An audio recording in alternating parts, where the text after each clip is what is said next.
Syahrul Ramadan alladzi unzila fihi al-Quran, bulan yang saya tetapkan kata Allah untuk menunaikan puasa itu, yang saya wajibkan dengan turunnya ayat 183, ya ayyuhalladzina amanu kutiba alaikumus syiyam, maka saya wajibkan puasanya sebulan, berlangsung bulannya disebut dengan Ramadan.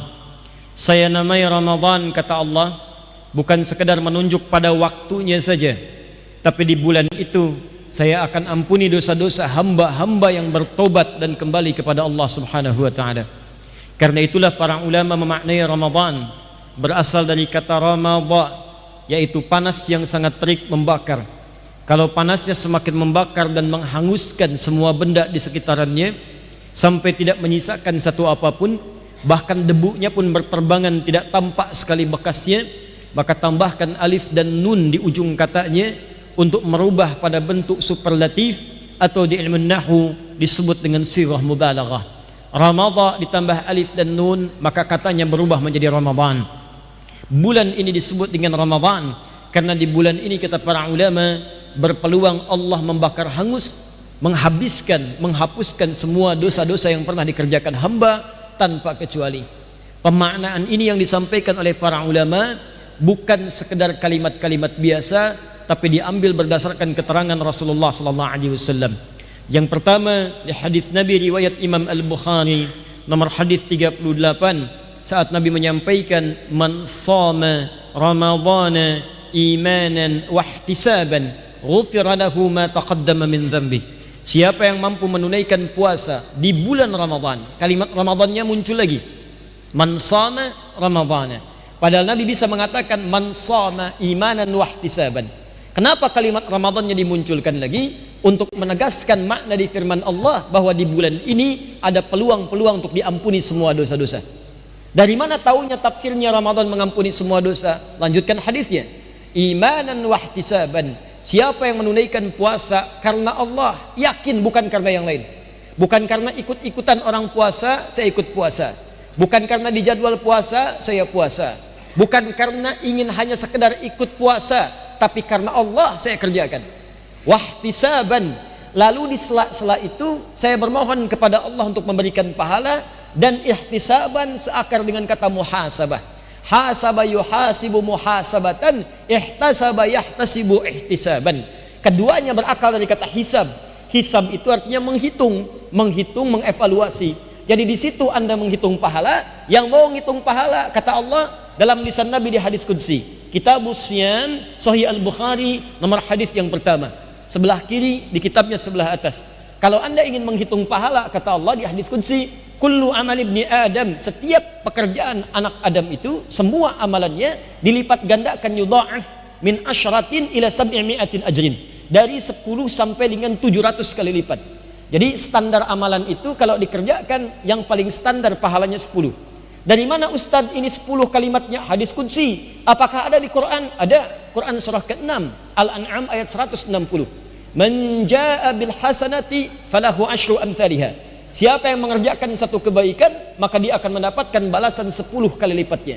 10 itu bisa dikalikan 1 ke 2 500 tahun, 2 ke 3 500 tahun sampai dengan ke ujungnya. Jadi itu batas rendahnya 10.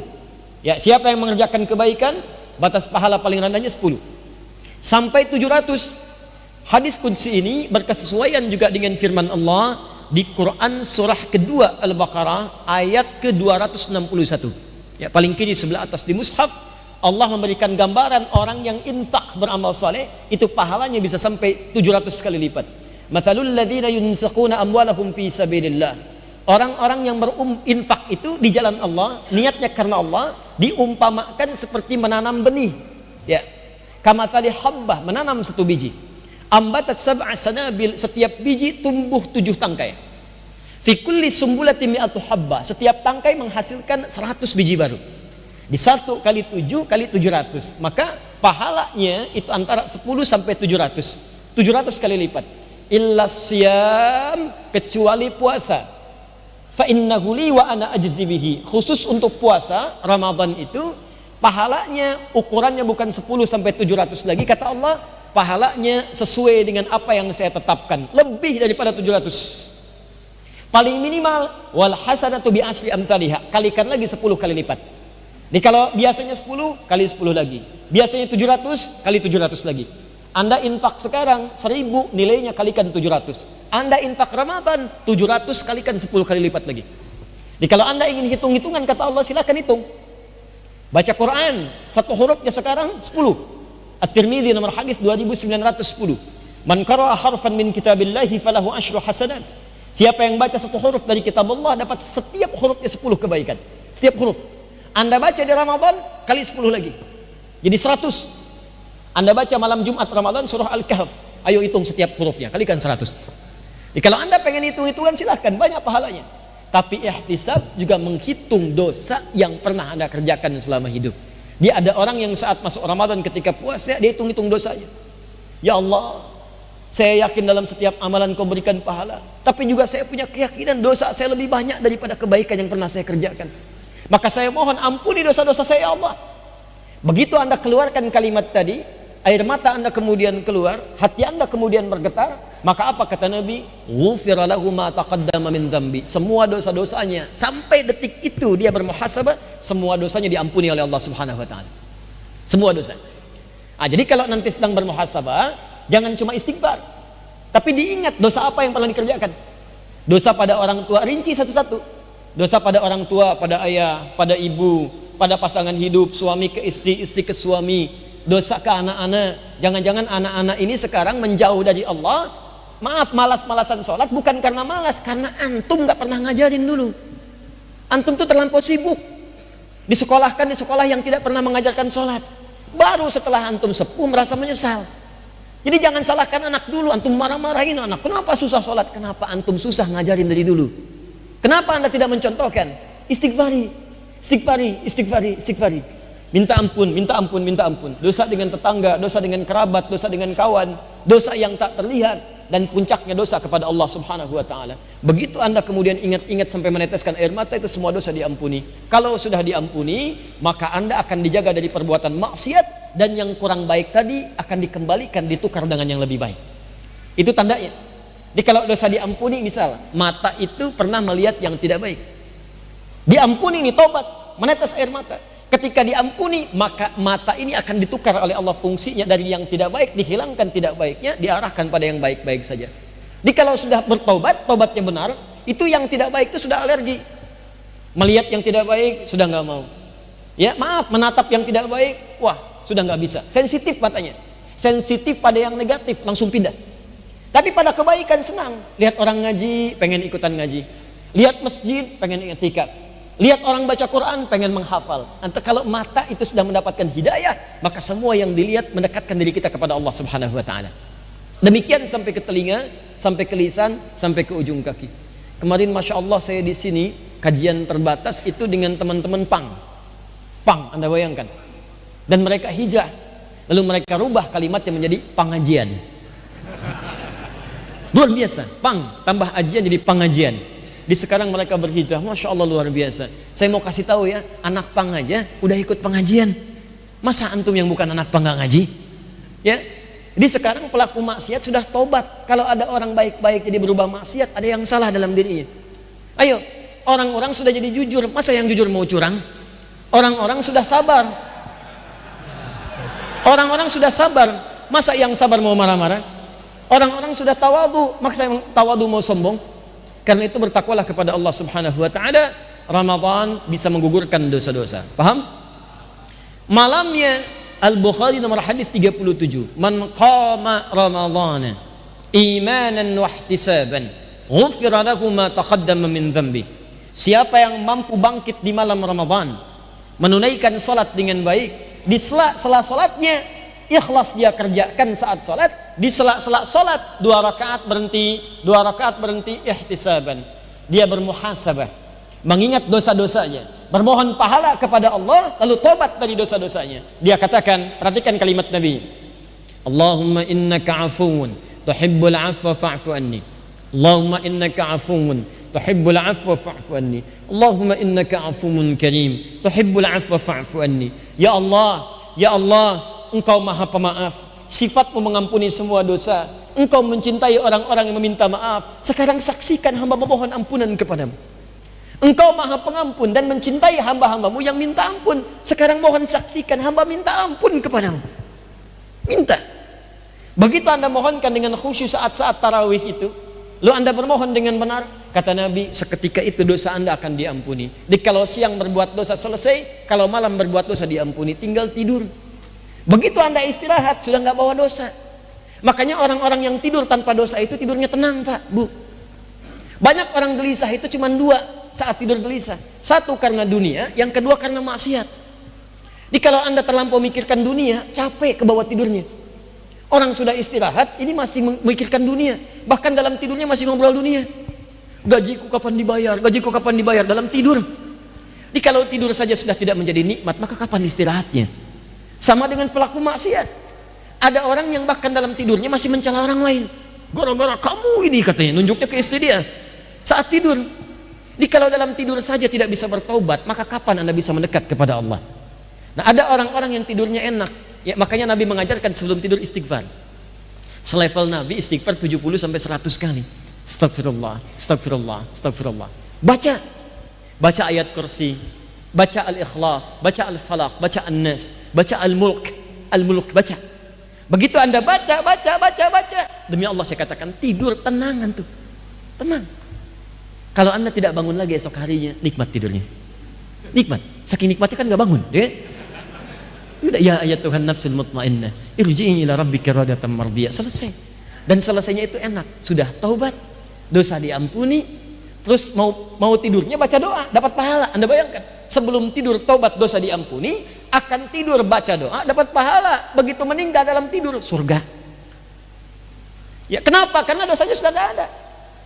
Pahala dapat, ditampakkan oleh Allah. Jadi orang-orang itu saat nanti menjelang wafatnya, sakaratul maut, itu ditampakkan kebiasaan-kebiasaannya. Kalau ke masjid ditampakkan, kalau rajin baca Quran ditampakkan, kalau ahli maksiat ditampakkan maksiatnya.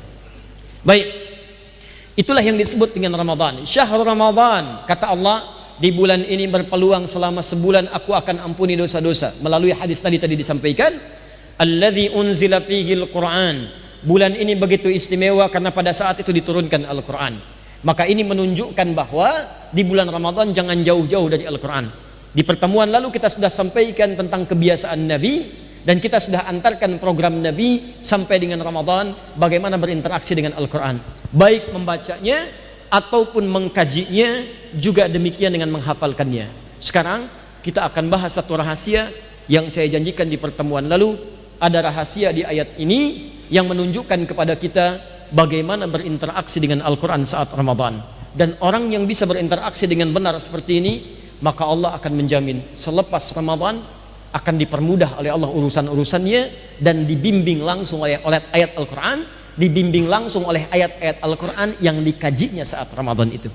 Bagaimana cara yang dimaksudkan? Itu yang coba kita akan tampilkan dalam bahasan malam hari ini. Semoga Allah mudahkan dan memberikan kenyamanan dalam kita untuk mengkajinya, insyaAllah.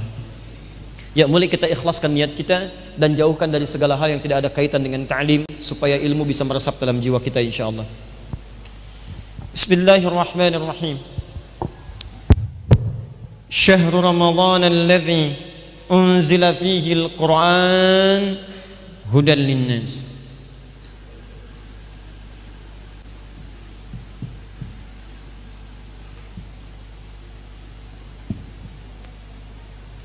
وبينات من الهدى والفرقان وبينات من الهدى والفرقان.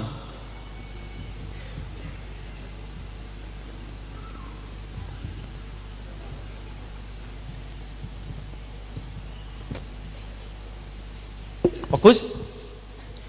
Faman syahida minkum syahra falyasum.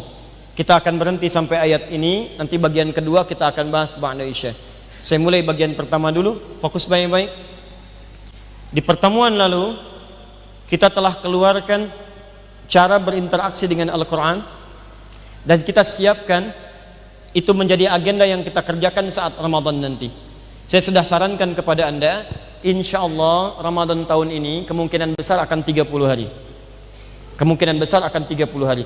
Nanti di penghujung kajian saya tunjukkan kepada Anda, insya Allah nanti berdasar hitungan hisab, dan kemungkinan juga akan berkesesuaian dengan ru'yat insya Allah tahun ini Ramadan di Indonesia tidak akan berbeda dari Sabang sampai Merauke. Dengan izin Allah, semua akan bersamaan memulai Ramadan pada tanggal 1 Ramadan 1440 Hijrah. Ya. Dan bertepatan dengan hari yang sama, tidak akan beda, harinya sama. Jadi tidak akan beda, termasuk bulan Masehinya, hari Masehinya akan sama, tidak akan beda karena ketinggian hilalnya sama. Berapa ketinggian hilalnya? Nanti bagian kedua saat masuk kepada segmen kedua kita akan bahas. Ya. Nah, kemungkinan besar nanti kalau 30 hari Ramadannya bagi 3 bagian. 1, masih ingat? Perbanyak bacaan. Ya, dalam memperbanyak bacaan ini istilahnya disebut dengan apa? Qiraah. Ya, ingat ya, malu sama orang-orang soleh di zaman dulu. Imam Asy-Syafi'i bisa sehari 2 kali khatam, ya? Maka kita maksimalkan, ya, sedapat yang kita bisa. Saya sarankan 10 hari pertama selesaikan khatam Quran itu. Bagi ke dalam 3 juz kepada teman-teman, mesti beda. Walaupun sehari nyampe 3 juz, target 3 juz.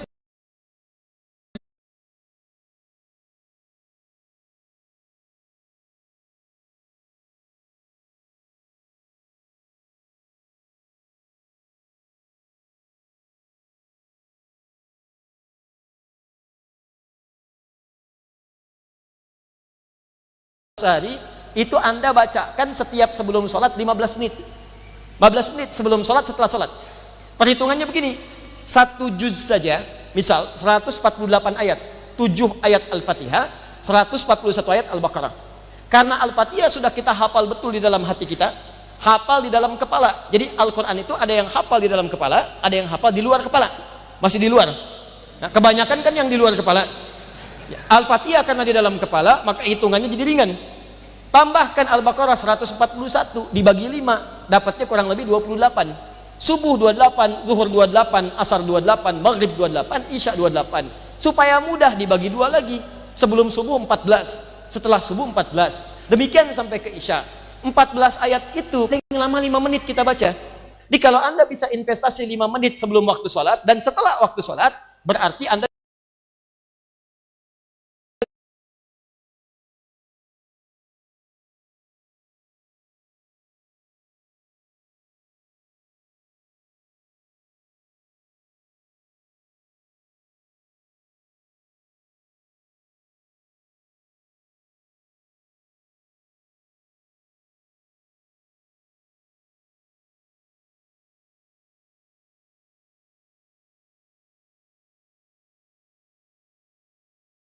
pertama antum bisa qiraah, selesai khatam Al-Quran. 10 hari kedua mulai tilawah.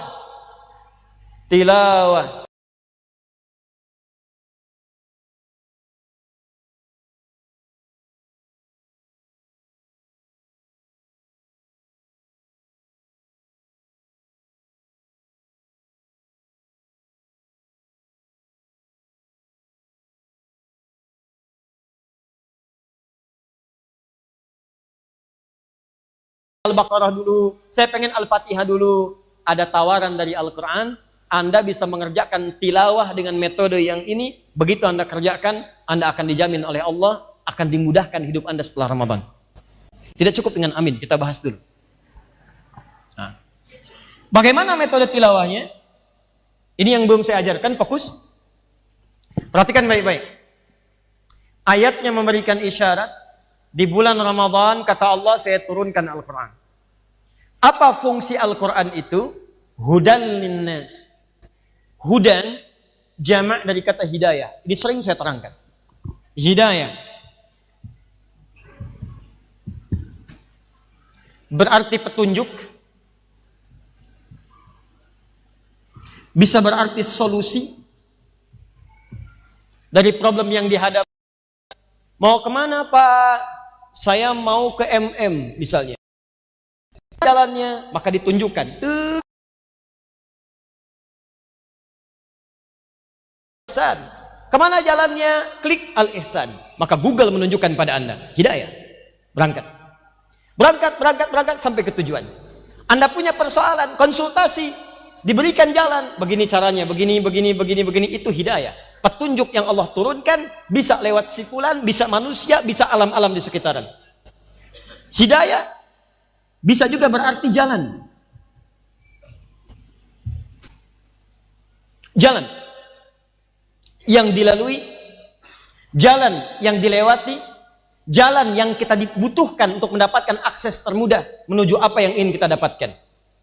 Nah, 3 hal ini, kalau Anda ingin gabungkan, ada petunjuk, ada solusi dari masalah, ada jalan yang menghubungkan pada tujuan. Kalau dijamakkan bentuknya, maka katanya berubah bentuk jamak. Hidayah menjadi hudan namanya. Hudan. Sekarang perhatikan. Kata Allah, saat saya turunkan Al-Quran itu, isi Al-Quran dari Al-Fatihah sampai dengan An-Nas, itu bukan bacaan semata, tapi di dalamnya ada banyak hidayah-hidayah untuk manusia. Dari Al-Fatihah itu sampai dengan An-Nas, Al-Fatihah, Al-Baqarah, Ali Imran, An-Nisa, sampai dengan An-Nas, itu semua hidayah isinya. Semua masalah hidup kita ada di situ petunjuknya. Jadi kalau Anda ingin mendapatkan petunjuk di rumah tangga, ada di situ. Anda jalani petunjuk rumah tangga di situ, damai kehidupan rumah tangga Anda. Bukankah saat Anda akan menikah, di surat undangan Anda tuliskan ayat Quran? Ar-Rum tuh, Quran surat 30 ayat 21. Silahkan cek sekarang dalam setiap undangan-undangan, pasti tertulis di situ. Firman Allah Subhanahu wa taala.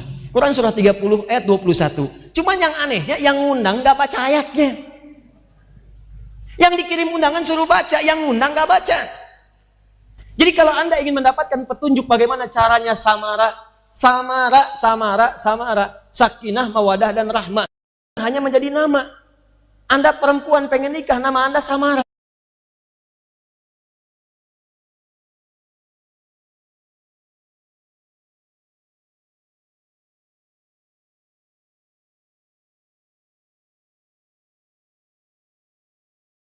Jelaskan dalam hadis Nabi SAW. Nah makanya ketika Allah sampaikan, hey di bulan Ramadan ini saya turunkan Quran. Cuman kalian mesti sadar, Quran yang saya turunkan bukan cuma jadi bacaan, isinya petunjuk hidup. Jangan sampai ada yang baca Quran tapi nggak paham isinya. Maka di bulan Ramadan ini Allah langsung mendorong kita untuk bisa menelaah isi Al-Quran. Keluarkanlah isi-isi Al-Quran itu, pahami isinya dan terapkan dalam kehidupan. Maka manhaj yang ingin saya ajarkan pada kesempatan malam hari ini, kalau Anda ingin tilawah, coba keluarkan tema-tema yang Anda butuhkan, kemudian temukan ayat-ayatnya dan tilawahi itu selama bulan Ramadan. Contoh, rumah tangga misalnya. Fokus, sudah berapa lama Anda jadi ayah? Sebelum ayah kan suami. Sebelum suami kan anak. Ya kan? Baik, dari anak lah balik. Anak, kemudian suami, ayah, jadi kakek. Sepuh. Dan akhirnya tinggal menunggu masuk ke masa pikunnya, kemudian wafat. Fase 1, 2, 3, 4, 5, 6. 6 fase. Kadang-kadang ada orang sudah sampai ke fase yang keempat, gak pengen segera pikun, ke fase 2 lagi, balik lagi. Ya. Tenang Bung, akan saya bahas, tenang. Ya, lihat sini. Anda sudah jadi di mana posisinya? Contoh misalnya, ayo di rumah tangga kan ada yang jadi anak. Pasti setiap kita yang hidup pasti punya ayah, punya orang tua. Posisi Anda anak. Posisi Anda siapa? Suami. Posisi Anda apa? Ayah. Kesini sandingkan istri, ibu, nenek. Ini nggak usah dibahas nih. Sampai sini dulu. Pertanyaan saya, selama Anda menjadi anak selama ini, pernahkah mengeluarkan tuntunan jadi anak sesuai dengan bimbingan Al-Quran? Selama Anda menjadi suami sampai dengan maghrib kali ini, pernahkah mengeluarkan bimbingan dalam Al-Quran jadi suami seperti yang Allah inginkan? Seperti yang Nabi tunjukkan? Mungkin di rumah tangga itu masalah nggak pernah tuntas, bukan antum kurang hebat, karena antum nggak pernah belajar solusinya. Padahal masalah sederhana. Orang lain, mohon maaf, gelarnya nggak banyak-banyak amat seperti antum. S1 aja nggak lulus, nggak nyampe S1, mimpi aja nggak. SMA aja nggak kedapatan, sekolah sampai SMP, berumah tangga puluhan tahun normal-normal aja. Antum S1 lulus, S2 kumlud, S3 summa kumlud, gelar profesor, masalah nggak pernah tuntas-tuntas. Di luar antum jadi juara, di dalam rumah masalah nggak pernah tuntas. Orang lulusan SMP cuman senyum, masalah selesai. Antum kuliah sampai 2 jam, masalah nggak tuntas. Apa yang salah? Coba dicek lagi. Kenapa tidak Anda kemudian bercita-cita Ramadan kali ini saya akan keluarkan tentang tuntunan ayat rumah tangga dalam Al-Quran. Maka yang perempuan, yang istri dan ibu, keluarkanlah ayat-ayat tentang menjadi istri dan ibu yang baik. Keluarkan ayatnya. 1, perempuan itu tugasnya apa? 2, ciri perempuan itu bagaimana? Ayatnya keluarkan. 1, 2, 3, 4, 5. Tilawahi. Begitu Anda selesaikan, koreksi. Ini yang belum saya dapatkan. Ini yang sudah saya hasilkan. Yang sudah istiqamah, yang belum pelajari kembali. Mohon bimbingan kepada Allah. Selesai Ramadan Anda praktekkan. Demi Allah saya katakan, rumah tangga Anda akan tenang. Kalau tidak percaya silakan. Lakukan, rasakan bedanya, bedakan rasanya, dan pasti akan terasa bedanya. Antum yang kerja selama ini, kerja. Pertanyaan saya, pekerjaan antum diridhoi Allah apa enggak? Berkah enggak pekerjaan antum? Jangan-jangan selama ini kerja, tapi pekerjaannya menurut Allah enggak berkah.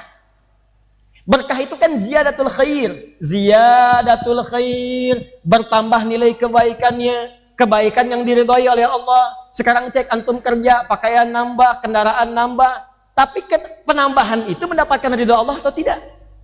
Jangan-jangan orang baru punya sepeda, sepeda itu sudah mengantarkan dia ke masjid untuk sholat, untuk ke majelis ilmu, ya belajar dengan baik, selain dia juga bekerja.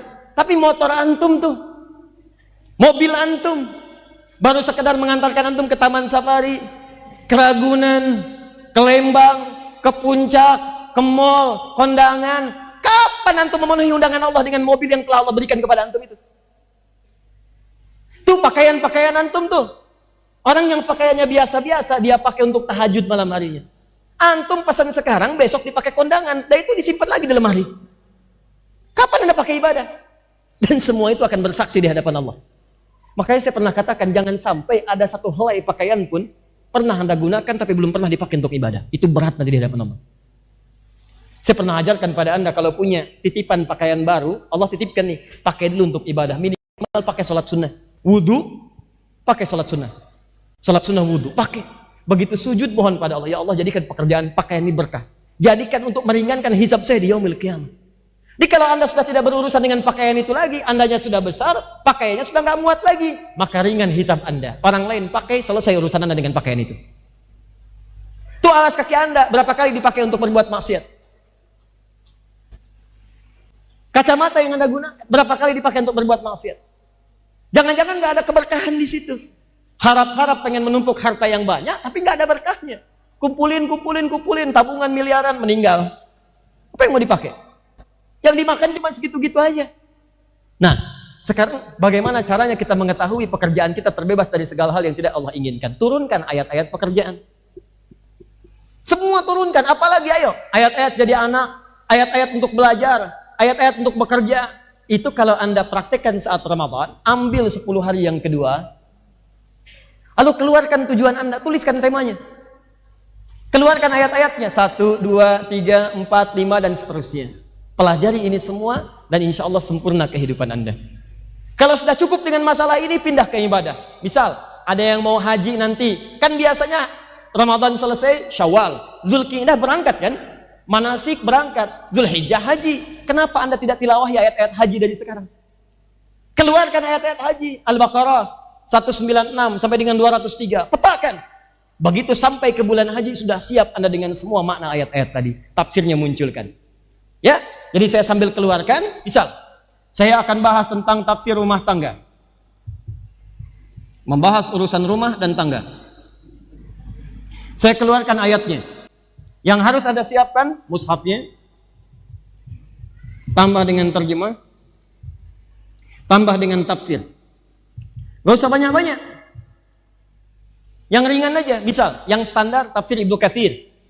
Ya, kalau urusan sosial, tafsir Al-Maraghi misalnya. Kalau mau hukum, tafsir Al-Qurtubi misalnya. Kalau mau yang ringkas padat dari bahasanya, Al-Baydawi. Kalau mau lebih dalam, At-Tahrir wa Tanwir, ada tafsir Asy-Sya'rawi. Tapi kalau Anda ingin padat, singkat, cari tafsir Ibnu Katsir misalnya. Dari sekarang siapkan. Demi Allah saya katakan gak mahal Pak Bu, 315.000 3 jilid. Untuk akhirat Anda. Bayangkan 315.000 sampai ke akhirat, Anda aja isi pulsa 100.000 habis 15 hari. Anda bayangkan pulsa dunia Anda kumpul-kumpulkan, kenapa pulsa akhirat Anda tidak tanamkan dari sekarang? Jelas ya? Itu yang pakai bahasa Arab semua 315.000. Kalau pakai terjemahan mungkin nambah dikit ya. Nah, supaya tidak salah paham, tambahkan. Apa yang ditambahkan? Keterangan ulama, carikan YouTube-nya. Belajar dari situ halaqah tafsir Syekh Fulan tafsir Ibnu Katsir. Jadi Anda buka tafsirnya, kemudian lihat tayangannya, baca Qur'annya, tapi pada ayat-ayat yang telah Anda tetapkan sebelumnya. Untuk yang anak, keluarkan ayat-ayat tentang anak. Untuk yang orang tua, keluarkan ayat-ayat orang tua. Kalau bisa tilawah, bikin program satu keluarga. Pah, mah, insya Allah Ramadan kali ini kita belajar rumah tangga dulu yuk. Ayo, bapak bahas rumah, mama bahas tangga. Nyambung. Pah, papa bapak belajar tentang ayat-ayat pekerjaan saja. Keluarkan, tanamkan. Kalau sudah begitu, insya Allah kehidupan rumah tangga kita, termasuk apa yang kita harapkan, bisa selesai dengan Al-Quran. Nanti ba'da Isya, saya akan bacakan cepat ayat-ayat yang mungkin Anda butuhkan. Dari mulai tahap yang paling rendah sampai tahap yang paling tinggi. Saya akan bacakan dengan agak lambat, Anda boleh catatkan, atau nanti tayangan setelah ini Anda bisa ambil tayangannya, Anda catatkan, dan ayat-ayat apa yang Anda akan tilawahi di saat bulan Ramadan nanti. Siap insya Allah? Baik, saya cukupkan dulu karena sudah masuk waktu Isya. Kita tunaikan salat Isya berjamaah. Setelah itu kita masuk ke bahasan yang selanjutnya insya Allah. Subhanakallahumma bihamdika asyhadu an la ilaha illa anta astaghfiruka wa atubu ilaik. Assalamualaikum warahmatullahi wabarakatuh.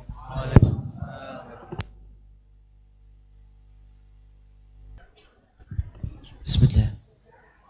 Assalamualaikum warahmatullahi wabarakatuh. Alhamdulillah.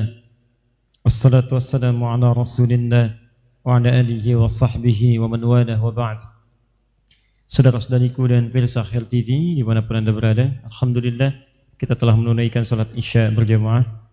Semoga salat kita diterima oleh Allah Subhanahu wa taala. Ya, kadang-kadang dalam hidup senantiasa ada kejadian yang membuat kita bisa mengambil hikmah lebih dalam. Malam hari ini suara boleh terputus, tapi kita mesti ingat satu saat nanti memang suara kita akan diputuskan sama sekali dari lisan kita saat datang di hadapan Allah di yaumil hisab. Al-yawma nakhtimu ala afwahihim wa tukallimuna aydihim wa tashhadu arjuluhum bima kanu. Pada hari itu nanti semua lisan itu akan dikunci. Tidak bisa bicara.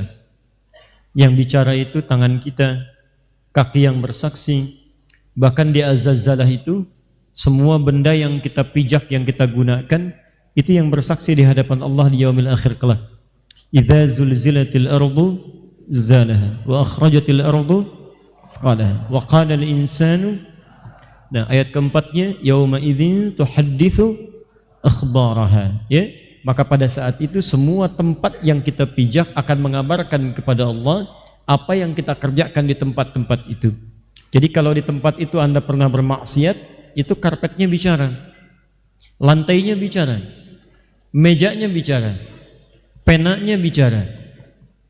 Tapi di tempat itu Anda pernah sholat, jangan khawatir, kabelnya bicara, mic-nya bicara, karpetnya bicara. Semua tempat yang kita pijak, termasuk sandal yang Anda pijak, kendaraan yang Anda kenakan di malam hari ini, suatu saat akan bersaksi. Karena itu saya seringkali tidak pernah bosan mengatakan, setiap ada titipan baru dari Allah, apapun itu, sekecil apapun, coba gunakan peluang untuk beribadah kepada Allah, apapun bentuknya. Kalau sudah dipakai ibadah, yang lainnya akan ringan insya Allah. Baik teman-teman sekalian, petunjuk dalam Al-Quran, jika Anda ingin bertilawah di bulan Ramadan khususnya, saat iman mulai kuat, saat semangat mengkaji agama mulai tinggi, maka coba arahkan semangat itu kepada hal yang lebih spesifik.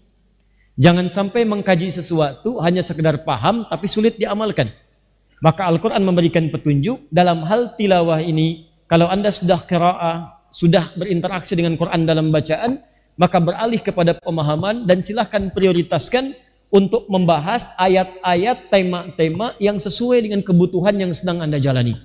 Entah itu di rumah tangga, atau di pekerjaan, atau di kehidupan sosial, juga ayat-ayat yang lainnya. Nah, sekarang kita masuk pada tatanan aplikatif ya misalnya. Ya, saya berikan gambaran dulu secara lengkapnya. Tolong fokus baik-baik karena kita tidak punya kesempatan untuk mengulang. Jadi perhatikan ayatnya. Kata Al-Quran, semua ayat Al-Quran dari Al-Fatihah sampai dengan An-Nas itu sifatnya hudan. Dari mulai surah yang pertama Al-Fatihah sampai surah 114 surah 30 juz 6.236 ayat. Itu semuanya terkait dengan semua petunjuk kehidupan kita. Jadi kalau Anda butuh petunjuk, ada di situ. Petunjuk jadi anak yang baik, orang tua yang baik, kakek yang baik, pekerja yang baik, pemimpin yang baik, masyarakat yang baik, hamba yang baik, ada semua. Solusi dari masalah yang kecil sampai yang paling kompleks ada semua. Jalan-jalan kebaikan ada. Jalan untuk bersedekah, jalan berinfak, jalan berderma, jalan berakhlak, jalan menuju kebaikan, jalan menuju Allah, jalan menuju kesempurnaan hidup, ada semua di situ. Jalan petunjuk solusi ada. Karena itu kemudian kata Allah, saya berikan anugerah Al-Quran ini bukan untuk 1-2 orang, tapi untuk An-Nas, semua manusia tanpa kecuali. Jadi Anda bayangkan ya, mohon maaf sekali, Anda bayangkan semua manusia saja. Kalau ada di antara semua manusia ini yang tidak beriman, tapi bernama manusia, dan dia mau mempelajari Al-Quran, dia akan mendapatkan petunjuk dari Al-Quran itu. Apalagi orang-orang beriman. Di kata Quran, semua manusia saja, manusia. Kalau ada manusia tak beriman, mau mengkaji Quran, akan dapat petunjuk dari Quran. Dulu orang pernah menggali muminya Fir'aun. Begitu diteliti, Maurice Bissell, neliti, ini kok kayak ada kandungan garam. Dia belasan tahun neliti itu. Kata kawannya yang muslim, kamu belasan tahun cuma buat nemukan garam aja di situ. Nih di Al-Quran sudah ada 15 abad sebelum kau gali. Dikasih mushaf Quran. Setelah itu apa komentarnya? Saya membuang waktu selama belasan tahun dengan sia-sia. Yang informasinya sudah dicantumkan di kitab ini 15 abad yang lalu. Lalu apa yang beliau katakan? Asyhadu an la ilaha illallah wa asyhadu anna Muhammadar Rasulullah. Di teman-teman sekalian, kalau Anda ingin mendapatkan manfaat kata Al-Quran, manusia yang belum beriman saja menggali isi Al-Quran bisa mendapatkan manfaat. Kalau Anda nggak percaya, SPOG non muslim, tunjukkan ayat-ayat Quran tentang bagaimana proses kelahiran bayi, bagaimana tentang proses dalam kandungan, dari kandungan sampai lahiran, sampai tentang ASI sempurna 2 tahun ada di Quran. Tunjukkan kepada mereka 15 abad yang lalu dari mana Nabi mendapatkan pengetahuan seperti itu. Ada semuanya. Jadi kalau ada orang mau menggali itu akan dapat bagiannya. Karena itu ini Nas disebutkan 241 kali dalam Al-Quran, menunjuk pada semua manusia. Sebetulnya Allah melatih kita setiap hari supaya mendapatkan manfaat dari Quran. Bagaimana caranya? Kata Allah, saya berikan hidayah. Hudan ini saya paksa semua orang Islam mendapatkannya. Lewat apa? Lewat sholat. Sholat itu ciri iman yang pertama. Iman itu tanda pertama bagi orang takwa. Orang takwa disebut dengan muttaqin. Taqi satu orangnya, muttaqin jamaknya. Iman kepada Allah yang tak nampak disebut alladzina yu'minuna bil ghaib. Tanda iman pertama salat, wa yuqimunas shalah. Digabungkan muttaqin, alladzina yu'minuna bil ghaib, dan wa yuqimunas shalah. Al-Baqarah ayat kedua didahului dengan kata hudan. Dzalikal kitabu, Al-Quran. Dzalikal kitabu la raiba fi hudal lil muttaqin. Siapa muttaqin itu? Ayat 3. Alladzina yu'minuna bil ghaib wa yuqimunas. Makanya ketika kita sholat, kan kita baca Quran. Silahkan cek, nggak ada orang sholat nggak baca Al-Quran. Coba antum baca Al-Fatihah sehari 10 kali, 11 kali. 11. Yang 11 angkat tangan. Yang 10 17. Jadi kalau 10 kali patut dipertanyakan. Kemungkinan besar sholat Isya dan Maghrib nggak sholat dia. Karena rumus sholat itu 2, 4, 4, 3, 4. 2-nya sholat subuh, ya kan? Zuhurnya 4, asar 4, 3 Maghrib, 4 Isya. 2 tambah 4, 6. Tambah 4, 10. Tambah 3, 13. Tambah 4, 17. 17 rakaat. Setiap rakaat baca Al-Quran, minimal Al-Fatihah. Silakan cek. Dan hebatnya setiap 2 rakaat pertama pasti baca surat, Pak, Bu. Silakan, sholat mana yang gak baca surat di dalamnya? Surat Al-Fatihah kita baca semua rakaat, tapi kan 2 rakaat pertama semua baca surat. Subuh cuma 2 rakaat, tapi kan setelah Al-Fatihah baca surat lagi. Zuhur 4, 2 rakaat setelah Al-Fatihah baca surat lagi. Nah, surat-surat yang dibaca itu pada awalnya bukan sekedar bacaan. Kalau untuk syarat sah salat, sah salatnya. Ya, misalnya subuh qul huwallahu lagi. Ya, zuhur qul huwallahu lagi. Asar qul huwallahu lagi. Sampai ikhlas banget gitu kan? Ya, maghrib sampai isya qul huwallahu lagi. Itu sah salatnya. Sah, memenuhi rukun dan syaratnya, sempurna dikerjakan kalau tanpa batal di dalamnya. Tapi kalau Anda ingin dapat manfaat, bagaimana caranya? Dalam sholat itulah Anda seharusnya kalaupun mampu belajar. Bacakan ayat-ayat Al-Quran yang Anda butuhkan pada saat itu. Belajar, makanya belajar. Misal, Nabi Zakaria misalnya kan, dicontohkan oleh Allah, saya sering sampaikan, pernah belum mendapatkan keturunan, maka beliau sholat bermohon kepada Allah. Ayatnya abadi sifatnya. Ada di Quran surah ketiga ayat 38-39. Nabi Ayub pernah sakit, dia abadikan doanya di Quran. Quran surah 21 ayat 83-84. Nabi Yunus pernah kemudian disakiti sampai dilepar ke dalam perut ikan paus. Ada persaingan, ya, sampai disingkirkan, disungkurkan ke dalam perut ikan paus. Doanya ada, doa diselamatkan dari tangan orang-orang jahil yang sifatnya bisa menyakiti. Ya, Quran surah 21 dari ayat 87-88-nya. Ada lagi ayat-ayat yang lainnya, abadikan. Nah, kalau Anda perhatikan sholatnya orang-orang terdahulu, meneliti contoh dari Nabi, mengikuti contoh dari Nabi, bacakan ayat-ayat yang sesuai dengan kebutuhan. Jadi begitu Anda sholat duhur misalnya, pekerjaan sedang sulit, belum terselesaikan, cari ayat-ayat kemudahan. Bacakan Al-Insyirah, Alam nashrah laka sadrak, ya, wada'na anka wizrak. Bacakan sampai dapat kemudahan. Inna ma'al usri yusra. Ada orang-orang menjahili, bangun sholat malam, bacakan ayat-ayat tahajud. Al-Isra ayat 78 misalnya, dari ayat 79 sampai dengan 80-nya. Ya, wa minal laili fatahajjad bihi nafilatan laka asa yab'atsaka rabbuka maqaman mahmuda. Begitu sujud minta, ya Allah berikan jalan keluar yang baik. Ya Allah berikan solusi yang terbaik. Ya Allah lindungi hamba darimu saja dari tangan orang-orang jahil. Minta, sujud minta dikabulkan. Jadi seperti itu caranya. Rumah tangga ada masalah, baca An-Nisa ayat 34 sampai 35. Minta solusi, sujud minta, selesai masalah. Walaupun solusi belum turun, minimal hati kita tenang. Nah, ini kan yang dibaca dari subuh sampai isya. An-Nas lagi. Nal jinnati wan nas. Ya, malam mimpinya ketemu jin terus, wajar lah gitu ya. Ini poinnya. Jadi ini kita keluarkan nih tilawah saat Ramadan. Tidak usah banyak-banyak, jangan semua topik harus dipahami. Kan Anda tidak dituntut untuk menyelesaikan semua persoalan hidup. Anda tidak dituntut untuk menyelesaikan semua masalah. Yang Anda hadapi itu yang keluarkan solusinya. Jangan jauh-jauh. Masalah punya orang Anda yang pikirin. Ya kan? Baik, sekarang kita sambungkan. Nanti saya sebutkan satu-satu ya. Kita ambil misalnya tema, di sini ada keluarga. Di sini ada pekerjaan. Di sini ada masalah sosial. Dan yang lainnya. Paham? Ini konsepnya dulu ya, konsepnya. Targetnya apa? Setelah itu teliti ayat-ayatnya di Quran. Buka indeks. Kalau tidak tahu, tanyakan ustadz yang tahu. Orang yang pakar di bidangnya. Ya, pahami dengan baik, keluarkan ayatnya. Yang sakit, keluarkan ayat-ayat tentang kesembuhan. Khusus Ramadan, minta kepada Allah. Minta. Malamnya bangun, sujud, minta solusi, minta obatnya dari Allah Subhanahu wa Ta'ala. Keluarkan ini, keluarkan ayatnya. Setelah itu, jarang orang tahu. Yang ini tadi mushaf, bus terjemah, ada tafsirnya.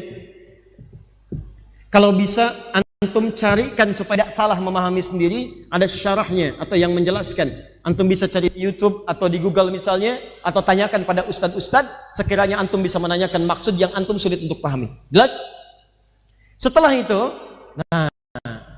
cari penjelasannya di hadis. Ini rahasianya. Hadis. Yang ini petunjuk umumnya, yang ini detil penjelasannya. Saya langsung referensikan kitab hadisnya. Cari kitab hadis namanya Al-Jami', boleh ditulis? Al-Jami', agak panjang ini ya, agak panjang. Al-Jami' As-Sahih Al-Musnad, Al-Jami' As-Sahih Al-Musnad Al-Mukhtasar. al-mukhtasar. Min umuri Rasulillah sallallahu alaihi wasallam al-jami as-sahih, cek lagi, al-musnad al-mukhtasar. Min umuri Rasulillah sallallahu alaihi wasallam. Sudah? Wasunanihi wa ayyamihi, wasunanihi wa ayyamihi. Kalau terlampau panjang tulis aja Sahih Al-Bukhari. Ya. Kalau terlampau panjang tulis Sahih Al-Bukhari. Ya. Kalau kepanjangan Sahih Al-Bukhari.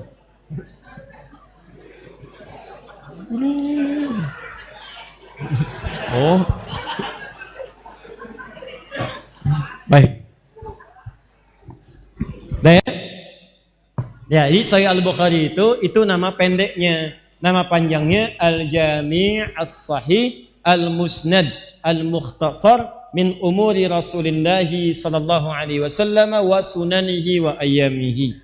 Kitab yang komprehensif, mencakup banyak persoalan judul-judul, bersumber dari Nabi, isinya sahih, penjelasannya singkat, berisi keterangan Nabi dan kegiatan-kegiatan hariannya. Nanti di Al-Bukhari ini, teman-teman, ada 97 bab.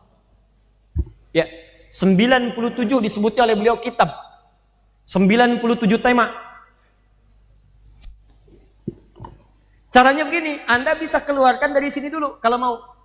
Kalau bingung saya mau bahas apa nih, beli dulu Al-Bukhari. Ya. Di sini keluarkan babnya. Misal, ada bab iman nomor 1. Iman. Ada bab ilmu nomor 2. Anda sering bertanya, Ustadz, iman saya seperti lift, kadang naik, kadang turun, kadang naik, kadang turun. Kadang naik kecepatannya rendah, turun kecepatannya tinggi, ya kan? Naik turun, naik turun, naik turun. Bagaimana caranya supaya saya katrol? Naik, nggak turun-turun. Maka di sini ada bab tentang iman. Di sini nanti ayat Qur'annya langsung dikeluarkan oleh Imam Al-Bukhari. Ada ayat Qur'annya plus hadisnya, berisi 57 hadis. 57 hadis. Jadi nanti ayat-ayat yang Anda baca, setiap baca ayat ada hadisnya. Setiap baca ayat ada hadisnya. Kata Nabi, kalau Anda ingin meningkatkan iman, maka tingkatkan, kerjakan amal soleh. Al-imanu yazidu wa yantaqis. Iman itu naik dan turun. Yazidu bitta'ah, naik dengan mengerjakan ketaatan, wa yantaqisu bil ma'siyah, maka dia akan menurun saat orang mengerjakan maksiat. Nanti dirinci pekerjaan apa yang bisa meningkatkan iman. Nanti muncul satu-satu. 1, 2, 3, 4 diterangkan lewat hadis. Sebelum hadisnya disebutkan ada ayat Qur'annya. Jelas ya? Dan yang paling dahsyat nanti ada tingkatan disebutkan dengan bab halawatul iman. Bab tentang seorang yang sudah merasakan lezatnya iman. Kalau sudah mendapatkan nikmatnya iman, seakan-akan nggak mau ketinggalan lagi. Dulu mengejar salat fardu agak susah. Kalau sudah nikmat imannya, ketinggalan salat sunnah gelisah. Dulu mau infak nunggu zakat. Sekarang kalau nggak ngasih sehari, rasanya nggak enak. Dulu baca Al-Quran susah. Tapi kalau sekarang nggak nyentuh Quran dalam sehari, rasanya tangan itu gemetaran. Ya, nyentuh aja. Begitu baca. Ada sesuatu yang indah gitu. Ini keluarkan. Bab ilmu, kan Ramadan tuh sering kan? Ada kajian malamnya, saat tarawih, ada ceramah, ada macam-macam. Kadang-kadang kalau antum rajin, yang dibahas itu aja. Cuman casingnya aja yang beda. Silahkan cek tentang makna puasa, hakikat puasa, hikmah puasa, pengertian takwa, siapa orang-orang mendapatkan takwa, kenapa tidak bertakwa, bagaimana cara orang keluar dari takwa. Orang yang gagal puasa Ramadannya seperti seorang perempuan yang sedang menjahit, merobek-robek kainnya. Tiap tahun ada lagi tuh. Kenapa antum tidak keluarkan versi keterangan ilmu dari Nabi? Ada semuanya di situ. Ayatnya muncul, hadisnya ada, keluarkan, dalami 10 hari kedua di bulan Ramadan. Jadi ayatnya ada, hadisnya jelas sampai terakhir. Ini nggak main-main ya. Antum yang di pemerintahan ada babul imarah. Antum yang di rumah sakit ada babul marid, bab tentang mengobati penyakit. Dari penyakit yang sederhana sampai penyakit yang paling kompleks. Sampai yang dokter-dokter sudah nyerah. Itu ada keterangannya bagaimana cara mendekatnya kepada Allah.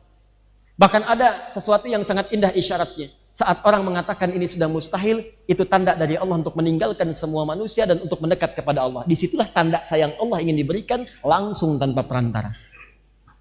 Ketika Anda mendapatkan amalannya indah sekali. Bacakan, sembuh.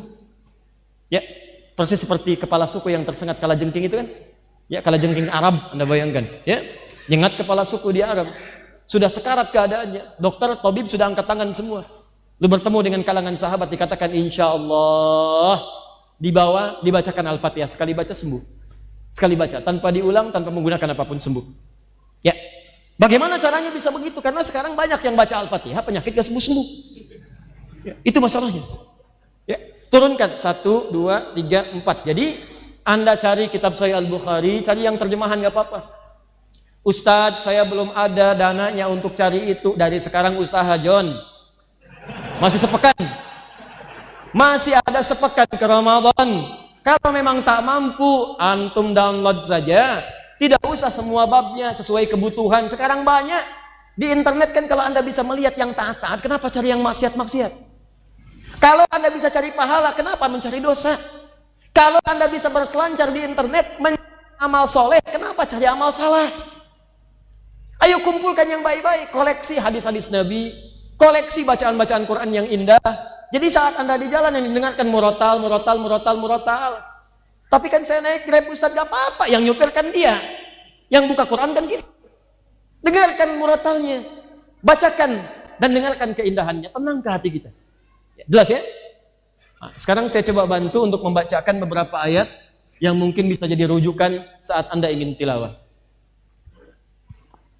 Kalau ini boleh ditulis karena nggak ada singkatan. Ya, saya bacakan agak sedikit cepat, kalau tak mampu nanti silahkan diulang kembali rekaman yang kita kaji pada malam hari ini. Bismillah. Saya mulai dengan topik rumah tangga dulu misalnya. Jika ada di antara Anda sudah menikah, kemudian istrinya dalam keadaan sedang mengandung misalnya, maka khusus Ramadan kali ini Anda bisa mengkaji topik-topik tertentu yang ayatnya diisyaratkan dalam Al-Quran. Satu, misal Anda bisa ambil dulu Quran surah ke-22 ayat yang kelima. Quran surah ke-22 ayat yang kelima. Demikian Quran surah ke-23 ayat 11 sampai 13. Tambahkan lagi, teruskan lagi Quran surah ke-7. Ini untuk doanya. Surah ke-7 ayat 189. Ayat 189. Hanya satu ayat ya, jangan teruskan 190-nya. Hanya satu ayat di ayat 189-nya. Kemudian untuk memberi isyarat kelancaran dalam proses persalinannya ada di Quran surah 19 Maryam. Quran surah 19 Maryam. Sudah? Dari ayat 23 sampai 25-nya. Di situ saya tunjukkan bagaimana Maryam ketika merasakan rasa sakit sampai datang, sampai langsung dihibur oleh Allah, sampai ditunjukkan makanan-makanan yang memudahkan persalinan, minuman yang memudahkan persalinan, sampai doa-doa yang memudahkan dalam persalinan. Ya. Lanjut kemudian, jika ada yang berumah tangga, kemudian juga di Ramadan khusus ingin memohon keturunan. Misal sudah berumah tangga, Allah belum berikan tanda-tanda keturunan karena sebab-sebab tertentu. Maka apa di antara amalannya? Satu, Quran surah 19 Maryam. Nanti tilawah maksud saya, coba kaji ayat-ayat itu. Quran surah 19, sudah? Dari ayat yang kedua sampai ayat 15. 15 itu sampai ada nanti terlahir Yahya. Quran surah ke-19 ayat kedua sampai ayat 15. Sudah? Kemudian amalkan itu nanti lewat sholat malam dengan membacakan Quran surah ketiga Ali Imran, surah 3 Ali Imran ayat 38 sampai 39. Ayat 38 sampai 39. Nanti silahkan kaji ayat tilawahnya. Kemudian isi siang harinya di Ramadan dengan mengamalkan petunjuk Quran surah ke-21 ayat 89 sampai 90. Ya wa kanu yusari'una fil khairat, mereka banyak berbuat kebaikan-kebaikan, sering berbagi. Jadi malamnya rajin salat, siangnya bersedekah. Ya. Sudah? Nah, tadi sudah tanda-tanda mengandung sudah ada, kemudian kelahiran. Saat lahir, tolong dikaji lagi Quran surah kedua ayat 233. Tilawah. Jadi kalau ada yang lahiran sekarang-sekarang, kan masuk mau Ramadan kan?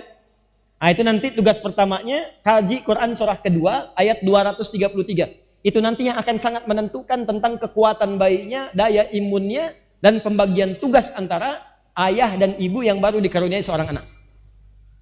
Kemudian lanjutkan. Bagi Anda yang ingin memberikan bekal kepada anak-anaknya dalam usia dini, Quran surah ke-31 ayat 13 sampai 19. Quran surah 31 ayat 13 sampai 19. Kalau ingin Anda teruskan sampai ke pencarian ilmu, nih yang sedang belajar, anak-anak mahasiswa, teman-teman, ya, yang belajar, Anda coba dalami tilawah ini. Kalau Anda bisa dalami ini, insya Allah ada keterangan langsung isyarat dalam Quran, Anda akan dipercepat pengetahuannya oleh Allah, cepat paham, cepat ingat dan dimudahkan belajar Anda. Ya, ayatnya di sini setidaknya ada 3 sampai 4 ayat. 1, Quran surah 9 ayat 122. Quran surah 9 ayat 122. Yang kedua, Quran surah 58 ayat 11. Quran surah 58 ayat 11. Yang ketiga, Quran surah kedua. Ingat di akhir ayat, ingat akhir ayat 282. Di akhir ayatnya, jangan baca dari awal, akhir ayatnya. Akhir ayat 282. Yang terakhir, Quran surah 96 ayat 1 sampai 5. Quran surah 96 ayat 1 sampai 5. Bacalah oleh antum sekalian 4 bagian ayat ini yang berbeda surah, silahkan gabungkan tilawahi itu. Ya, insya Allah akan ada perubahan. Setelah itu, kalau dalam kehidupan sosial banyak ayatnya. Saya ambil contoh salah satu Quran surah ke-49 ayat 11 sampai 13. Quran surah 49 ayat 11 sampai 13. Masuk lagi bab rumah tangga.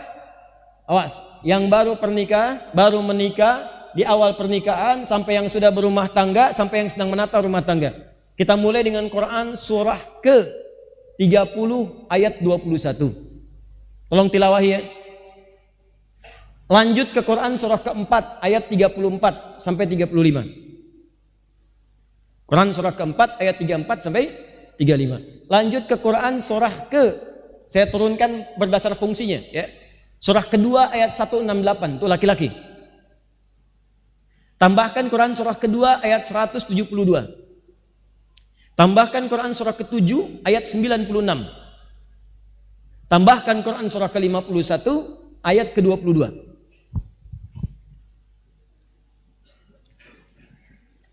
Sudah? Baik. Kemudian lanjutannya Quran surah ke-17 ayat 23 sampai 27.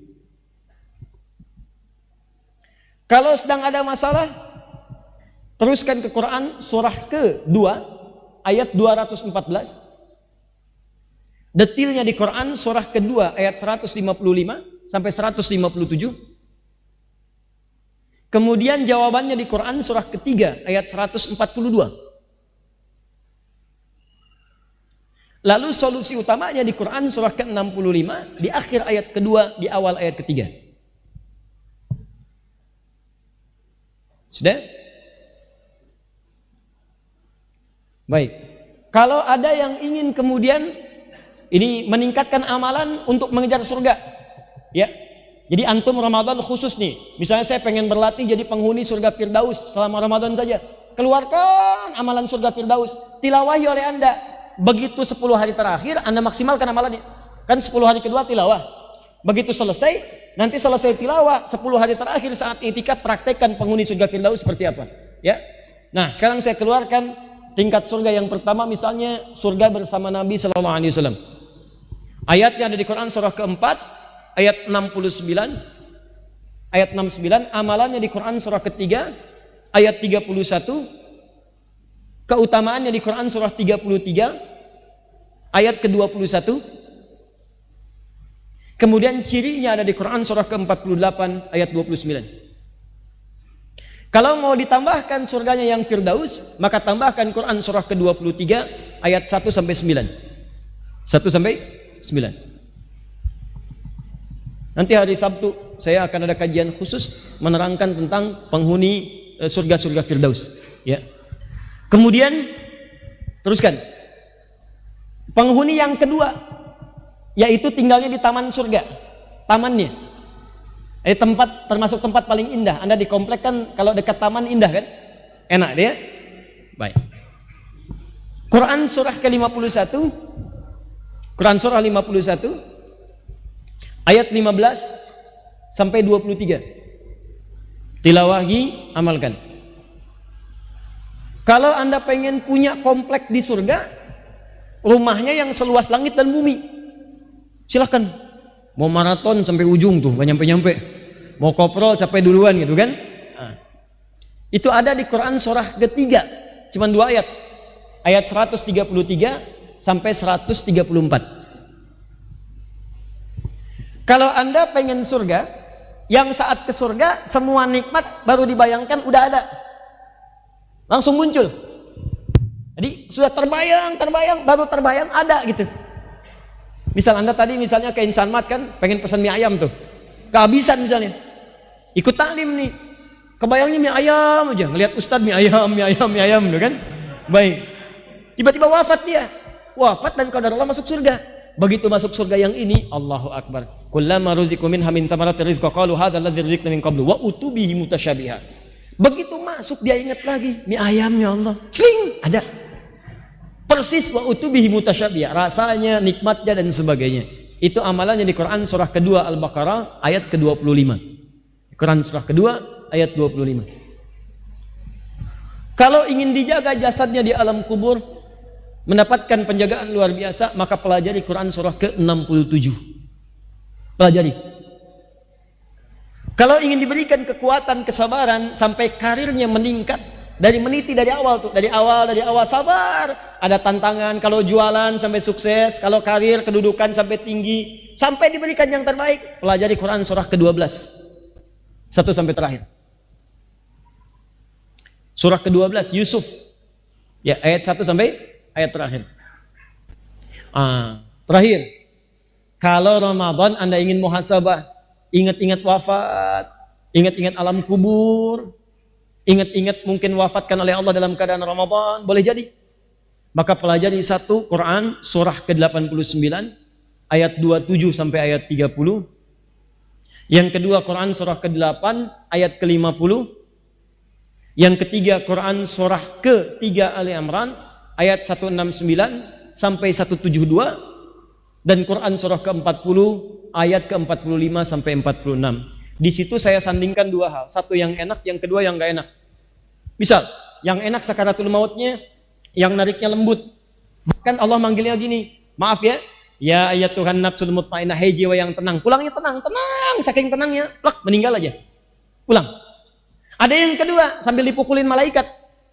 Akhriju anfusakum, susah banget keluarnya, pukulin, depan belakang, dipukulin. Quran surah ke-8 ayat 50. Makanya nanti maksud saya, saat Anda menggali ayat tentang sakaratul maut, coba bacakan pengen yang mana, yang tenang atau yang gelisah. Nanti silahkan, kan pembuktiannya nanti.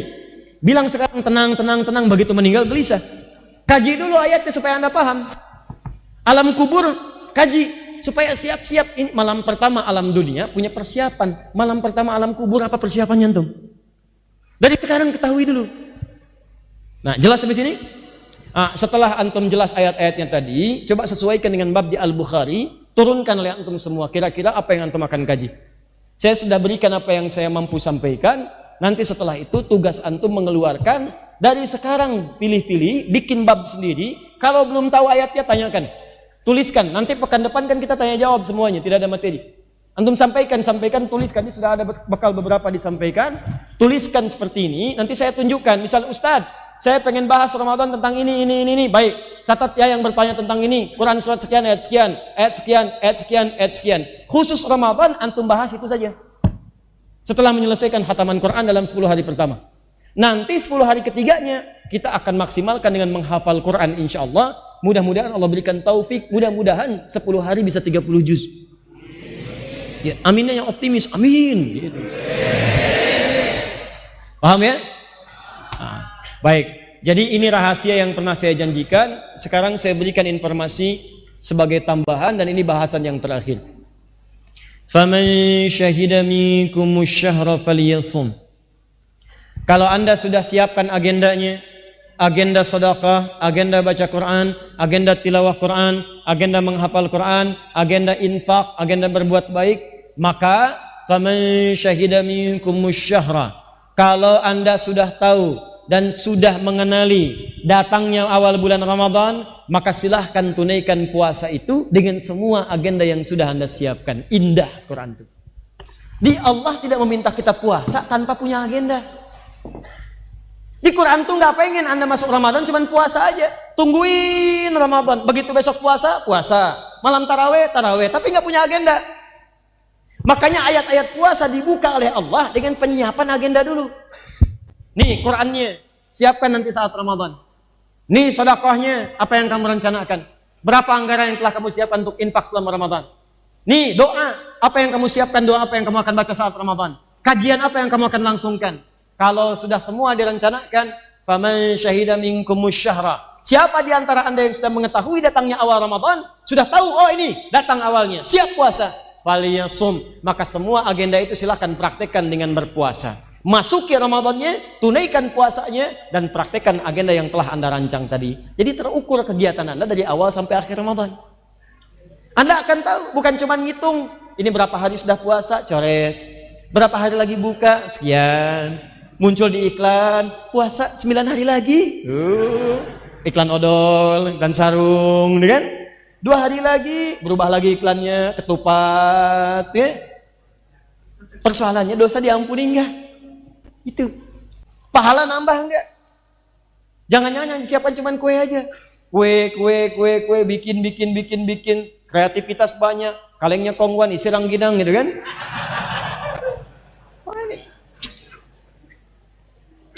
Allahu Akbar. Yuk, lihat sini. Ditambahkan ya. Fokus baik-baik. Awas, ini menjadi materi nanti yang terakhir kita sampaikan. Yang terkait Idul Fitri nanti saya sampaikan saat itikaf. Perhatikan baik-baik. Faman syahida minkumus syahra falyasum.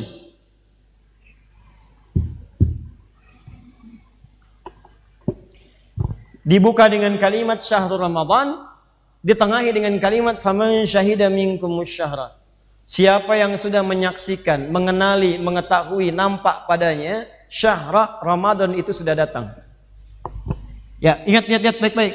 Asy-syahru kembali kepada syahrul Ramadan di awal ayat. Syahrul Ramadan alladzi unzila fihil Quran. Dibuang kata Ramadannya, diganti dengan alif lam. Alif lam ini dikenal dengan alif lam at-ta'rif. Kalimat yang dimasuki alif lam at-ta'rif dikenal dengan ma'rifah, menunjuk kepada kata yang sudah diketahui. Faman syahida minkumus syahra, maka siapa di antara kalian yang sudah menyaksikan, mengetahui, mengenali datangnya bulan Ramadan yang dimaksudkan. Faliyasum, pakai fa, harfu tartib. Awas, hati-hati.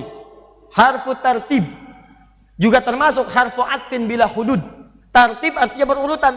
Maka silahkan tunaikan puasa itu bersegera dengan berurutan sesuai hukum-hukumnya. Tertib tunaikan. Awas, waktu sahur, sahur. Waktu tarawih, tarawih. Jangan waktu tarawih sahur, waktu sahur tidur. Ini jadi masalah. Nonton bola, menang, menangis, kan? Kalah 2-0, ya? Tungguin, Liverpool apa? Manchester City. Itu apa? Itu apa? Saya mau Juventus, udah juara, ya? Gak ada faedahnya. Ramadan selesai, Ramadan bulan akhirat. Bola tidak akan mengantarkan Anda ke surga. Lebih baik main bola di surga daripada nonton bola di dunia. Ya, Anda mau main bola silahkan di surga, dikasih seluas langit dan bumi. Ayo, kalau bisa golin. Kiper di bumi, jaga gawang di surga gitu kan, di langit. Udahlah, dunia mah gampang. Dunia itu kecil. Kalau terlalu loba dengan urusan dunia, capek nanti pikiran Anda. Lebih baik pikirkan akhirat saja. Jelas ya? Nah, lakukan dengan tertib. Kemudian atfin bila hudud, cepat tanpa jeda. Kalau sudah datang Ramadan, cepat siap-siap. Mau taraweh, cepat siap-siap. Tepat, kalau bisa nggak usah ada jeda. Yang dimaksud nggak usah ada jeda itu, jangan banyak memikirkan, jangan banyak menangguh-nangguhkan. Siap taraweh, siap-siap. Siap baca Quran, kan sudah ada agenda. Kalau sudah agenda, jangan dipotong dengan jeda-jeda yang lain. Saya siapkan baca Quran setelah taraweh, 20 menit baca Quran. Baca. Jangan diselang dengan yang lain. Diselang pakai yang lain, amalan tertunda. Ujung-ujung tidur ketinggalan. Besok mau ganti, nggak sanggup lagi. Siapkan. Ada infak sekarang, disiapkan anggaran. Kan kita belajar kemarin. Ustadz saya cuma punya 300.000. Ramadan 30 hari, bagi 30, 10.000. Di mana Anda akan masukkan? Saya nggak mau riak, saya masukkan saat subuh saja. Begitu orang-orang belum banyak yang datang, saya masukkan. Saya pengen masukkan saat tarawih. Saya pengen masukkan tidak ingin ke kotak infak, tapi langsung diberikan kepada fakir, yatimnya dan sebagainya. Silakan. Setiap hari Anda tetapkan di mana tempat infaknya, jam berapa Anda berikan, begitu peluangnya ada, langsung masukkan. Ustadz, saya pengen masukkan saat Al-Ihsan. Kan yang tarawih itu suka ada kotak jalan kan? Itu bukan mobil-mobilan. Oh. Masuk. Bukan. Ya, ada isinya, masukkan. Nggak ada program, cari yang lain. Paham ya? Siapkan. Fa. Nih, ini cuma huruf fa aja satu, tapi maknanya dalam. Jadi kalau sudah teragendakan, siapkan dengan baik, dengan tertib, jangan ditunda amalannya. Apalagi pahalanya berlipat. Cuman yang mau saya sampaikan ini, faman syahida. Allah tidak mengatakan faman hasiba, hisab, atau faman ro'a, ru'yat. Allah sampaikan faman syahida. Syahida itu kalau bahasa Indonesia sekarang ya, diserapnya di syahadat. Asyhadu an la ilaha illallah wa asyhadu anna Muhammadar Rasulullah. Itu asalnya syahida. Syahida yashhadu, menyaksikan. Pertanyaan saya ketika Anda mengatakan saya menyaksikan bahwa tiada Tuhan selain Allah. Pertanyaan saya, apakah Allahnya nampak oleh Anda pada saat itu? Tidak. Dalam sholat Anda katakan asyhadu an la ilaha illallah, menyaksikan tidak ada Tuhan selain Allah. Allahnya kelihatan tidak? Tidak, belum kelihatan saat di dunia, tapi tanda-tandanya ada kan? Buktinya Anda yang diciptakan, buktinya di alam semesta ini, kekuasaannya nampak oleh kita, diperkenalkan oleh Allah sifatnya, pemeliharaannya yang membuktikan gak ada Tuhan lain selain Allah. Kata Allah, Qul huwallahu ahad, Tuhan itu cuma satu. Kalau lebih daripada satu, kacau kehidupan di semesta. Tuhan nanti punya banyak pikiran.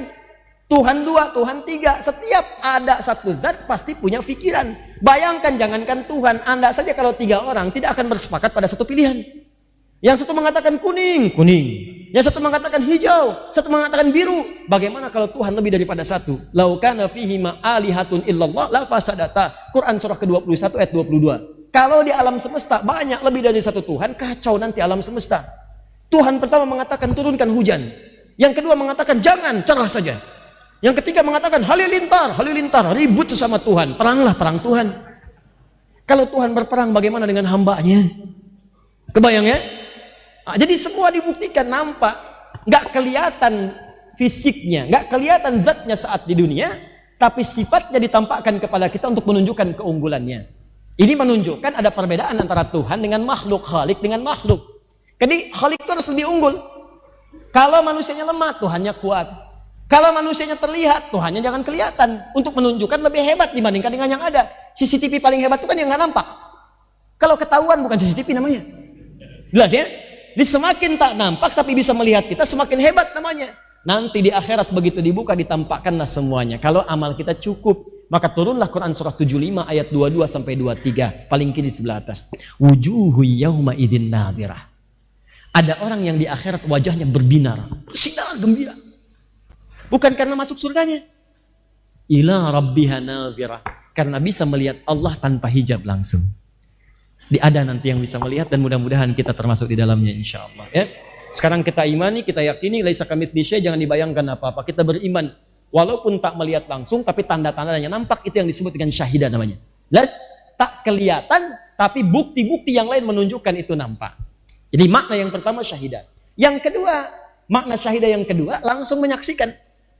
Terlihat, ada, mengalami, kelihatan, nampak, dikenali. Contohnya di Quran surah kedua ayat 282. Orang yang terkait dengan pinjam meminjam, utang piutang, jual beli, kata Allah hadirkan diantaranya 2 orang saksi. Syahidaini min rijalikum fa illam yakuna rajulaini farajulun wahida. Ya, farajulun wa imra'atan, maka 1 laki-laki 2 perempuan. Disebut dengan syahidain dari kata syahid, asalnya dari kata syahidah. Jadi kalau Anda ingin misalnya ke notaris, ya, akte jual beli tanah, mesti ada saksi kata Quran yang menyaksikan. Bukankah saksi itu kemudian didefinisikan melihat, ya, atau mengetahui, atau mengenali, atau mendengar, atau merasakan?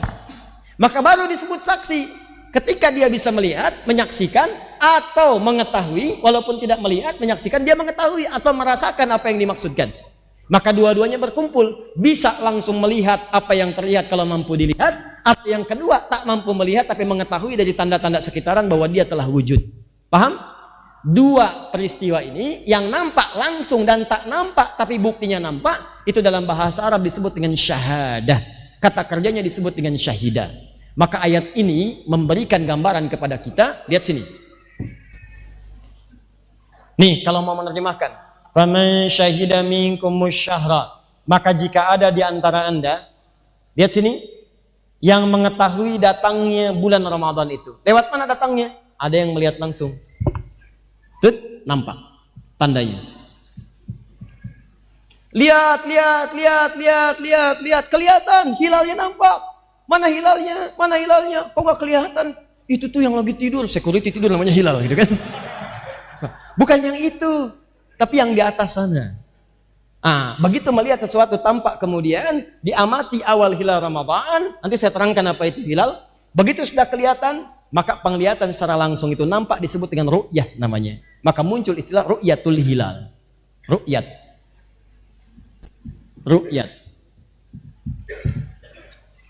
Awas, ada ru'yah itu beda. Kalau ru'yah melihat dalam mimpi. Ru'yah melihat dalam mimpi. Ru'yat kelihatan langsung bendanya. Jelas ya? Dari ra'a, yar'a, ra'yan, wa ru'yatan, wa ru'yaan. Kedua, waduh, gak kelihatan, gak nampak. Tapi buktinya wujud. Ada buktinya. Dari perhitungan, dari fenomena alam, dari pergantian, dari gerakan-gerakan bumi. Perhitungannya sudah lain, fenomena alamnya sudah berubah, dan seterusnya. Maka ini dirubah kalimatnya dari ru'yat menjadi qaddara yuqaddiru takdiran atau hasiba yahsabu hisaban. Dikenal dengan nama takdiri ya, atau hisab ya, hisab. Lita'lamu adadas sinina wal hisab. Maka dari sini ada dua pendekatan yang dikenalkan oleh para ulama untuk mengetahui awal tibanya Ramadan. Yang pertama melihat langsung disebut dengan ru'yat, yang kedua melalui perhitungan penetapannya disebut dengan hisab. Dua-duanya tak terpisahkan. Untuk menghisab butuh data ru'yat, untuk meru'yat butuh data hisab. Dari mana taunya untuk meru'yat butuh data hisab dan untuk menghisab butuh data ru'yat? Ini yang nanti coba saya terjemahkan dengan cara yang sangat mudah. Selebihnya tanyakan pada pakar-pakarnya, saya menerangkan secara apa yang mungkin mudah untuk kita pahami. Sekarang lihat baik-baik. Bismillah.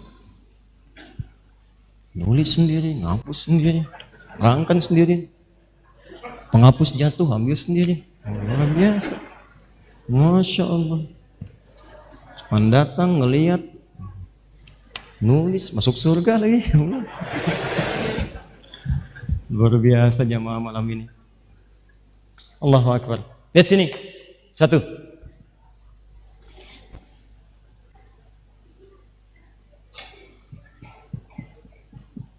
Ya apa? Ini apa? Gambar matahari. Ini apa? Hah? Ini apa? Lingkaran. Lingkaran kecil. Lingkaran. Sudah. Dianggap bulan. Apa ini? Bukan, anggap bulan. Ini apa? Lingkaran. Anggap saja bumi. Bumi berotasi, ya kan? Ini planet dari bumi ada bulan, kemudian ini matahari. Semua benda-benda kemudian mengelilingi matahari dan matahari juga kemudian berputar di porosnya masing-masing. Terus di galaksi dikenal dengan Bima Sakti. Ya, sekarang sudah ada pembahasan sampai ke black hole. Sekarang sudah ada di beberapa benua dengan menggunakan pendekatan 8 teleskop itu bisa meneropong untuk mengamati sampai ke black hole, lubang hitam. Nanti ada kajian lebih dalam lagi, kita tidak masuk ke dalamnya, mungkin di episode yang berbeda ya. Lihat sini. Ikan rotasi bumi menentukan siang malam kan? Dan dia berputar kan? Baik, bulan juga berputar, terus mengelilingi matahari, terjadi perputaran-perputaran. Secara cepat saja. Ini saya bikin garis horizon. Titik nol. Nah, secara cepat, setiap berputar tanggal 1 awal bulan, sampai dengan ke tanggal 29, maka setiap tanggal 29 hikmahnya di bulan Hijriah, bukan Masehi. Setiap tanggal 29 di bulan Hijriah, itu posisi matahari, bulan dan bumi akan sejajar. Posisinya sejajar, satu garis yang sama. Kumpul. Ya.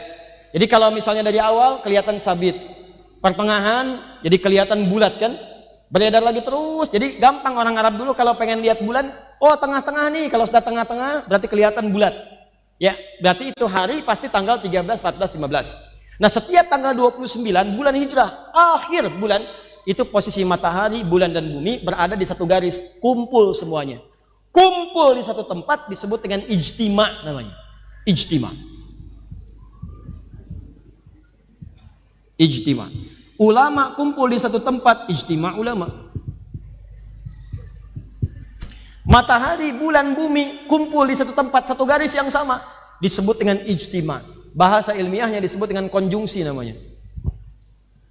Konjungsi, bukan konjungsi bahasa Indonesia, disambung ya. Konjungsi. Ini terjadi setiap tanggal berapa? 29. Bulannya bukan Masehi tapi Hijriah. Ingat, bukan Masehi tapi apa? Hijriah. Setiap tanggal 29 maka akan terjadi posisi seperti ini. Fokus baik-baik ya, fokus baik-baik. Kalau sudah terjadi ijtima setiap tanggal 29 di akhir setiap bulan Hijriah, ini menandakan bulan itu akan berakhir masanya. Harinya akan berakhir, bulannya akan berakhir. Besoknya akan masuk kepada hari yang baru di bulan yang baru. Jadi kalau sudah masuk ke fase tanggal 29 Hijrah, ada ijtima matahari, bulan dan bumi, ini menunjukkan posisi itu sudah di akhir hari di bulan yang dimaksudkan. Misal, sekarang kita ada di bulan apa? Sya'ban. Sya'ban bulan ke-7 atau ke-6? 8. Sya'ban. Nah, antum masuk misalnya tanggal 29 Sya'ban. Sekarang 29 Sya'ban insya Allah akan bertepatan dengan tanggal 5 Mei. 5 Mei 2019. Fokus. 5 Mei 2019, 29 Sya'ban, maka posisi matahari, bulan dan bintang nanti akan berada di satu garis sejajar. Ya, ini posisi disebut ijtima, konjungsi, tanggal 29 Hijrah berada di satu garis yang sama. Dari horizon itu nampak, ini titik 0 derajat. Nah, saat ijtima ini, kalau ijtimanya terjadi, peristiwa ini, sebelum maghrib, kan nanti matahari bergeser kan, ke barat. Ya, mau tenggelam kan? Matahari tenggelam saat akan ke maghrib kan? Tenggelam. Bukankah nanti saat matahari tenggelam, bulannya naik? Ya kan? Nah nanti tenggelamnya mengikuti matahari kan belakangan? Matahari tenggelam duluan, baru bulan kan? Baik. Jadi saat ini tenggelam, ke bawah. Ini garis pantai misalnya, horizonnya kita lihat, matahari mulai tenggelam. Makanya banyak orang melihat ke pantai. Ya, turun, tenggelam matahari sampai ke sini. Tiba-tiba baru bulan kemudian menyusul. Saat matahari tenggelam, bulannya kemudian nampak turun, tersisa sedikit di sini. Kan berputar kan? Saat matahari turun, bulannya nampak kelihatan dari sini, tinggal segini lagi. Kalau kita naikkan ke atas seperti ini, nampak? Ini yang disebut dengan hilal. Seperti sabit. Jadi kalau Anda turunkan seperti ini, bentuknya seperti sabit. Kadang-kadang tipis begini. Kadang-kadang kalau ngelihatnya dari sini bisa berbentuk seperti ini. Cahaya. Ini disebut dengan hilal. Di saat mataharinya kemudian tenggelam tanggal 29 di barat, turun, kelihatan sebagian dari bulannya, nampak sedikit kelihatan, itu yang disebut dengan hilal namanya. Itu pertanda hari baru telah masuk, waktunya masuk, bulannya berakhir, datanglah bulan baru. Nah teman-teman, untuk Sya'ban tahun ini 1440 Hijrah, peristiwanya terjadi pada tanggal 5 Mei tahun 2019. Ijtima ini terjadi pada jam 5 pagi lewat 48 menit 25 detik. Jam 5 lewat 48 lewat 25. Terjadilah ijtima ini. Nah selama jam 5 sampai dengan jam 6 kan matahari bergeser ke barat. Ya kan? Setiap sekian derajat naik, turun sampai dengan ke barat. Begitu turun bulannya nampak. Saat matahari turun ini, itu ketinggian bulannya sudah di atas 2 derajat. Ketinggiannya sudah 5 derajat, 48 menit, 20 detik. Plus 5, 48, 20 detik. Kalau sudah di atas 0 derajat, apalagi di atas 2 derajat, nah pemerintah sudah menetapkan, mohon maaf, dataran pemerintah itu 2 derajat. Jadi kalau sudah 2 derajat, itu bisa dipastikan besoknya menurut kalender pemerintah, itu akan terjadi bulan Ramadan. Kalau di bawah 2 derajat, itu insya Allah digenapkan bilangan bulan Sya'ban jadi 30, kemudian selanjutnya baru lusanya puasa Ramadan. Tahun ini Alhamdulillah, posisi hilalnya 5 derajat di atas ufuk. Karena 5 derajat, yang ru'yat pasti kelihatan insya Allah. Yang hisab mah nggak mikirin, asal udah di atas 0, besoknya Ramadan. Karena yang hisab prinsipnya di atas 0, yang penting di atas 0, mau 1 derajat, mau 2 derajat, mau 3 derajat, yang penting di atas 1, sudah pindah waktu. Apa prinsipnya? Prinsipnya pindah. Contoh, ini Anda bisa paham kenapa banyak orang berselisih. Ini jam 12.00. Paham? Ini jam 6. Di sini ada jam misalnya 3, di sini jam 9. Lihat sini. Ini jarum jam yang pendek, ini yang panjang. Tengah malam jam 00, jam menunjukkan jam 00 lewat 1 detik. 00,1 detik. Pertanyaan saya, sudah pindah waktu belum? Kalau sekarang misalnya hari Kamis, tengah malam 00 lewat 1 detik, berarti sudah pindah waktu hari apa? Jumat. Saya nggak bicara maghrib dulu ya, saya bicara jam 00. Tapi kan masalahnya, angkanya dari jauh nggak kelihatan jarum jamnya tuh, nggak pindah. Di orang kalau punya jam digital, udah pindah waktu nih. Tapi kalau orang ngelihat jarum jam, belum pindah tuh, masih di 00. Makanya yang ru'yat, yang ngelihat, itu nggak nampak perpindahannya. Tapi yang punya jam digital, udah pindah nih. Ini yang menyebabkan orang hisab mengatakan sudah pindah waktu. Walaupun hilalnya nggak kelihatan, tapi waktunya udah pindah. Paham? Kata orang ru'yat, kan belum kelihatan pindah, masih di 12. Dia baru nampak kalau jam panjangnya ini udah lewat nih, ke 2 detik, ke 2 menit, ke 5 menit. Kalau jam panjangnya udah miring begini, baru nampak tuh udah pindah. Paham? Nah ini yang menyebabkan seringkali sudah kumpul ulama-ulama, satu terakhir di Turki, ada konferensi ulama. Ditetapkan di sana batas kelihatan tuh 5 derajat. 5 derajat baru nampak. Oleh pemerintah kita diambil pertengahan untuk menengahi antara aliran hisab dengan ru'yat, ambillah 2. Jadi kalau Anda kemudian ada di atas 2 bisa nampak, ini ukuran dari pemerintah kita. Alhamdulillah sekarang ini posisi bulan hilalnya itu hilalnya di 5 derajat. Jadi yang ru'yat tidak ada masalah, yang hisab pun tidak ada masalah. Insya Allah teman-teman, kita akan bersamaan menunaikan Ramadannya. Tanggal 5 Mei-nya terjadi ijtima, maghribnya akan diputuskan kelihatan hilalnya, dan malamnya akan dimulai tarawih. Jadi puasanya akan dimulai 1 Ramadan tanggal 6 Mei tahun 2019. Insya Allah tidak akan ada perubahan di tahun ini. Insya Allah. Ya, jelas sampai sini? Ini kalau menggunakan hisab dengan ru'yat mengacu pada Al-Quran. Kecuali kalau pakai metode lain. Ramadan akan ditetapkan besok. Kenapa? Berdasarkan mimpi Abah tadi malam masih tahu. Jelas ya? Nah, Ustadz, kalau hisab bertemu dengan ru'yat, mana yang didahulukan? Teman-teman, dua-duanya tidak terpisahkan. Hisab dengan ru'yat itu satu kesatuan. Tidak mungkin orang meru'yat kalau nggak tahu data hisab. Dan tidak mungkin orang menghisab kalau tidak pernah mengeluarkan data ru'yat. Jadi jangan saling mencela. Kalau ada yang pakai hisab seperti di Eropa untuk memudahkan, silahkan. Kalau ada yang pakai ru'yat, nggak ada masalah. Jangan saling mencela.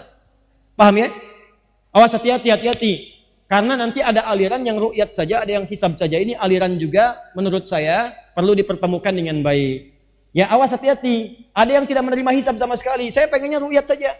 Nah, kalau begitu Anda harus konsisten. Apa konsistensinya? Dalam waktu sholat pun Anda terapkan ru'yat.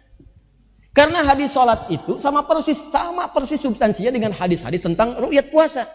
Kata Nabi, waktu zuhur itu kalau matahari tergelincir, bayangan Anda sudah tingginya sama dengan tinggi Anda. Maka dicontohkan kemudian nombak tongkat ditempelkan ke tanah. Ya begitu sudah ditajamkan ke tanah, lihat bayangannya. Kalau bayangan sudah sama dengan tongkat, baru kemudian sholat zuhur. Semakin turun asar, semakin kecil maghrib, semakin hilang isya. Pertanyaan saya, siapa yang sekarang menentukan sholat dengan menggunakan bayangan tongkat? Ayo, ada yang kalau mau sholat dulu nanam tongkat di luar, tanam, kelihatan, oi, ada, siap, ada, nggak ada. Siapa yang mengarahkan Anda untuk sampai hitungan sekarang menggunakan angka? Sekarang kan pertanyaannya bukan berapa bayangannya, jam berapa sekarang? Apakah sudah zuhur? Apakah sudah isya? Silahkan tanya. Kan sekarang patokannya orang melihat subuh bukan keluar melihat fajar kan? Tapi melihat apa? Melihat angka jam. Sudah masuk belum? Itu hisab namanya. Jadi kalau sholat aja yang tiap hari Anda menggunakan hisab, kenapa saat Ramadan Anda ribut-ribut? Itu dalil yang hisab. Ru'yat gak ada masalah. Kalau pengen lihat silakan langsung lihat. Lihat, kelihatan, laksanakan. Tak nampak, ingin genapkan, silakan genapkan bilangan Sya'ban jadi 30 hari. Atau Ramadan nanti jadi 30 hari. Paham? Jadi jangan ada keributan-keributan. Semua ru'yat benar, hisab benar. Yang salah, yang tidak puasa. Ya, paham? Terakhir, insya Allah untuk lebarannya pun akhir Ramadannya, insya Allah, alhamdulillah, semoga Allah rahmati kita. Tahun ini pun insya Allah kalau melihat kepada pola-pola ini tidak akan terjadi perbedaan. Jadi kita akan mengawali Ramadan di waktu yang sama, satu Ramadan bersamaan dengan 6 Mei 2019, dan kita pun insya Allah akan mengawali Lebaran kita Idul Fitri di waktu yang sama. Tahun ini Lebarannya Idul Fitrinya tidak akan berbeda seluruh wilayah Indonesia dari Sabang sampai Merauke. Ya akan dilangsungkan tanggal 1 Syawal. Ya, 1440 Hijrah bersamaan dengan tanggal 5 Juni. Saya ulang, 5 Juni tahun 2019 Masehi. Karena ijtima'nya penanda akhir bulan itu berlangsung tanggal 3 Juni. Cuman 3 Juni ini, 3 Juni hari Senin itu, 3 Juni itu ijtima'nya sore. Sore, jam 5 sore, jam 17. Sehingga karena jaraknya ke maghrib semakin dekat, ya semakin dekat, ketinggian derajatnya masih di bawah ufuk. Masih di bawah minus 0 derajat, ya minus 0 derajat. Minus kalau saya tidak keliru itu minus 016,6. Ya minus 0 derajat, 16 menit, 6 detik, masih di bawah ufuk. Karena masih di bawah ufuk, yang hisab tidak akan menetapkan, yang ru'yat pun nggak akan kelihatan. Kalau kelihatan ajaib. Ajaib itu, nggak nampak. Maka karena tidak nampak dan terhitungnya masih di bawah ufuk, akan digenapkan Ramadan menjadi 30 hari. Baru lusanya ditetapkan kemudian menjadi awal bulan Syawal 1440 Hijrah. Jadi insya Allah Idul Fitrinya kita tanggal berapa? 1 Syawal 1440 Hijriah bertepatan dengan 5 Juni tahun 2019 Masehi. Jelas sampai sini? Baik. Jadi saya kira itu yang bisa saya sampaikan untuk materi kita di malam hari ini. Untuk bulan depan insya Allah kita akan masuk teman-teman sekalian. Ya bulan depan, karena kajian kita nanti bulan depan. Ya kajian terakhir menjelang Ramadan. Itu insya Allah semuanya berisi dialog, tanya jawab pertanyaan-pertanyaan yang mungkin kita bisa maksimalkan. Tolong siapkan selama sepekan apa yang nanti akan Anda tanyakan. Yang sudah ada akan direct-up. Cuman saya tadi saat di Kelapa Gading, saya berjanji malam ini membacakan satu pertanyaan yang disampaikan tadi di Kelapa Gading yang belum sempat saya jawab. Ya, saya mohon izin satu saja. Ini masih ada di kantong saya. Ini untuk menepati janji. Ya, sambil ini saja yang beda lah. Bismillah. Assalamualaikum Ustaz. Assalamualaikum. Ustaz, akhir-akhir ini ayah saya mulai mengikuti Islam liberal. Berikan saya solusi Ustaz agar bisa mengingatkan ayah saya bahwa beliau salah. Terima kasih. Assalamualaikum warahmatullahi wabarakatuh. Baik, pertama saya koreksi, tidak ada Islam liberal. Tidak ada Islam liberal. Yang ada muslimnya yang liberal. Islamnya tetap tidak berubah. Di ini ada orang yang sengaja menambahkan istilah-istilah pada Islam sehingga Islam itu terasa terkotak-kotak. Banyak sektenya. Padahal Islam itu satu. Gak ada aliran-aliran yang bisa disematkan. Sekarang datang orang-orang melekatkan pada Islam. Islam itu sudah kalimatnya jam'un. Ya, kalimat bentuk sempurna. Kamilun, syamilun. Iza zida intakasa, iza nuqisa fantakas. Kalau ditambahkan kalimat lain menjadi berkurang maknanya. Kalau dikurangi hilang maknanya. Islam itu ya Islam. Apa makna Islam? Dijelaskan oleh Nabi. Antasyhadu alla ilaha illallah wa anna Muhammadar Rasulullah, tuqima salat, tu'tiya zakat, tasum Ramadan, tahujjul bait, istata ilaihi sabila. Selesai. Itu Islam. Lalu ada orang nambah-nambah. Islam inklusif, terbuka. Islam eksklusif. Islam liberal. Islam plural. Islam macam-macam. Ini ingin menandakan bahwa mengesankan di Islam itu ada perpecahan dan terkotak-kotak. Jangan dengarkan orang-orang seperti ini. Ya, jadi tidak ada Islam liberal. Yang ada itu apa?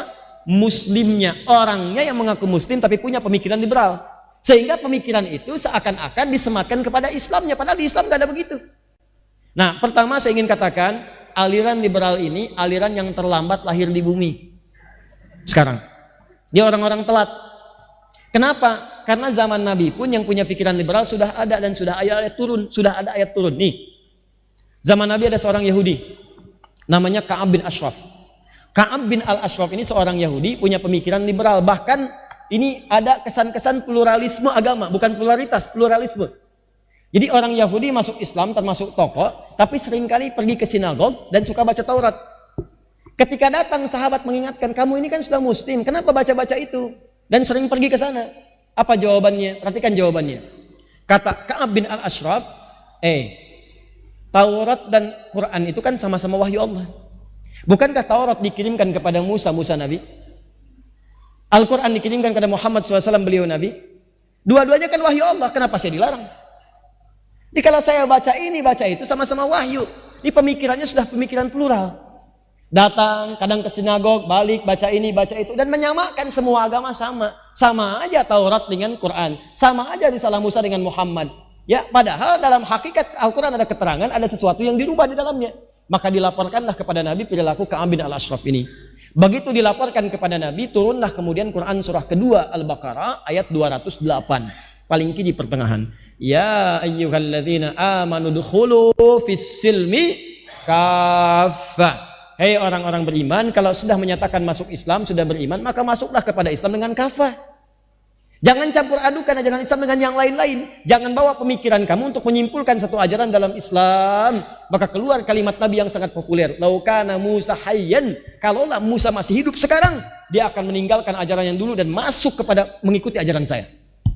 Karena ajaran Islam penyempurna. Datang dengan risalah yang terakhir, menyempurnakan yang sebelumnya, maka yang sebelumnya diikutkan kepada yang sudah ada. Saya tanya pada Anda, kalau Anda punya rangkuman-rangkuman isi buku, kemudian dibawakan edisi yang paling lengkap, apakah Anda yang baca yang tipis atau Anda baca yang lengkap? Yang tipis ini ada yang lengkap atau tidak? Ada. Makanya orang sering mencari edisi yang paling sempurna. Revisi, edisi paling sempurna. Quran gak ada revisi lagi. Semua ajaran di masa lalu sampai ke Nabi Adam, itu ada dalam Al-Quran. Karena itu kalau ada nabi-nabi, kata Nabi Muhammad SAW masih hidup termasuk Musa, tentu dia akan ikut kepada saya dan mengikuti syariat saya. Maka merah padam muka Nabi untuk menunjukkan kekesalan beliau dan meminta kepada Ka'ab bin Ashraf untuk taubat dengan turunnya ayat tadi. Jadi tokoh utama di zaman Nabi yang hadir kemudian membawa aliran liberal dan pluralisme itu ada seorang Yahudi bernama Ka'ab bin Ashraf. Turun ayat, dihentikan ajarannya, dikembalikan kepada Quran. Diminta semua orang taubat, kembalilah kemudian kepada ajaran yang benar. Setelah semuanya benar, muncul lagi orang sekarang. Jadi pertanyaan. Ini hati-hati pada aliran-aliran semacam ini, ya. Jika ada yang mengatakan bertentangan dengan hukum Al-Quran atau hadis, hati-hati. Jangan banyak energi untuk mengikuti. Kata Quran sederhana, Quran surah keempat ayat 140, paling kiri sebelah bawah. Wa qad nazzala 'alaikum fil kitab, telah tetap ketentuan dalam Al-Quran Al-Kitab, an idza sami'tum ayatillahi yukfaru biha. Kalau Anda mendengar ayat-ayat Allah itu sering diingkari. Ada yang mengolok-olok wa yustahza'u biha, atau ngolok-ngolok nih.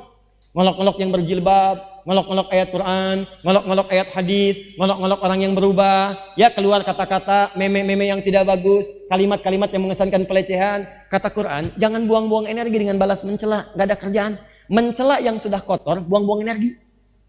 Mencela yang sudah tercela, nggak ada kerjaan. Dah.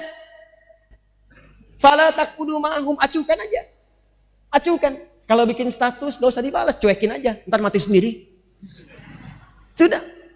Kalau dia ada tayangan TV, nggak usah ditonton, ratingnya turun, habis. Nggak usah di follow, sudah. Jangan bikin panggung untuk orang itu sehingga merasa kegeeran. Saya banyak ditanya nih, ada di soal. Ustadz mengucapkan kepada seseorang bahwa akan membimbing dia ke surga dan sebagainya. Ya, bagaimana keterangan Ustadz seperti itu? Ada yang mengatakan ini orang sudah merasa jadi ahli surga. Ada yang mengatakan ini orang sombong, orang takabur, orang ini. Sampai belakangan ada yang nulis kemudian di Instagramnya begini. Kami ikhlas, silahkan bawa ke surga dan seterusnya. Saya katakan orang ketika melihat apa yang saya sampaikan akan terbagi pada 3 bagian. Bagian pertama, setelah peristiwa itu saya sampaikan apa yang saya lakukan kepada orang-orang yang ikhlas, soleh, baik.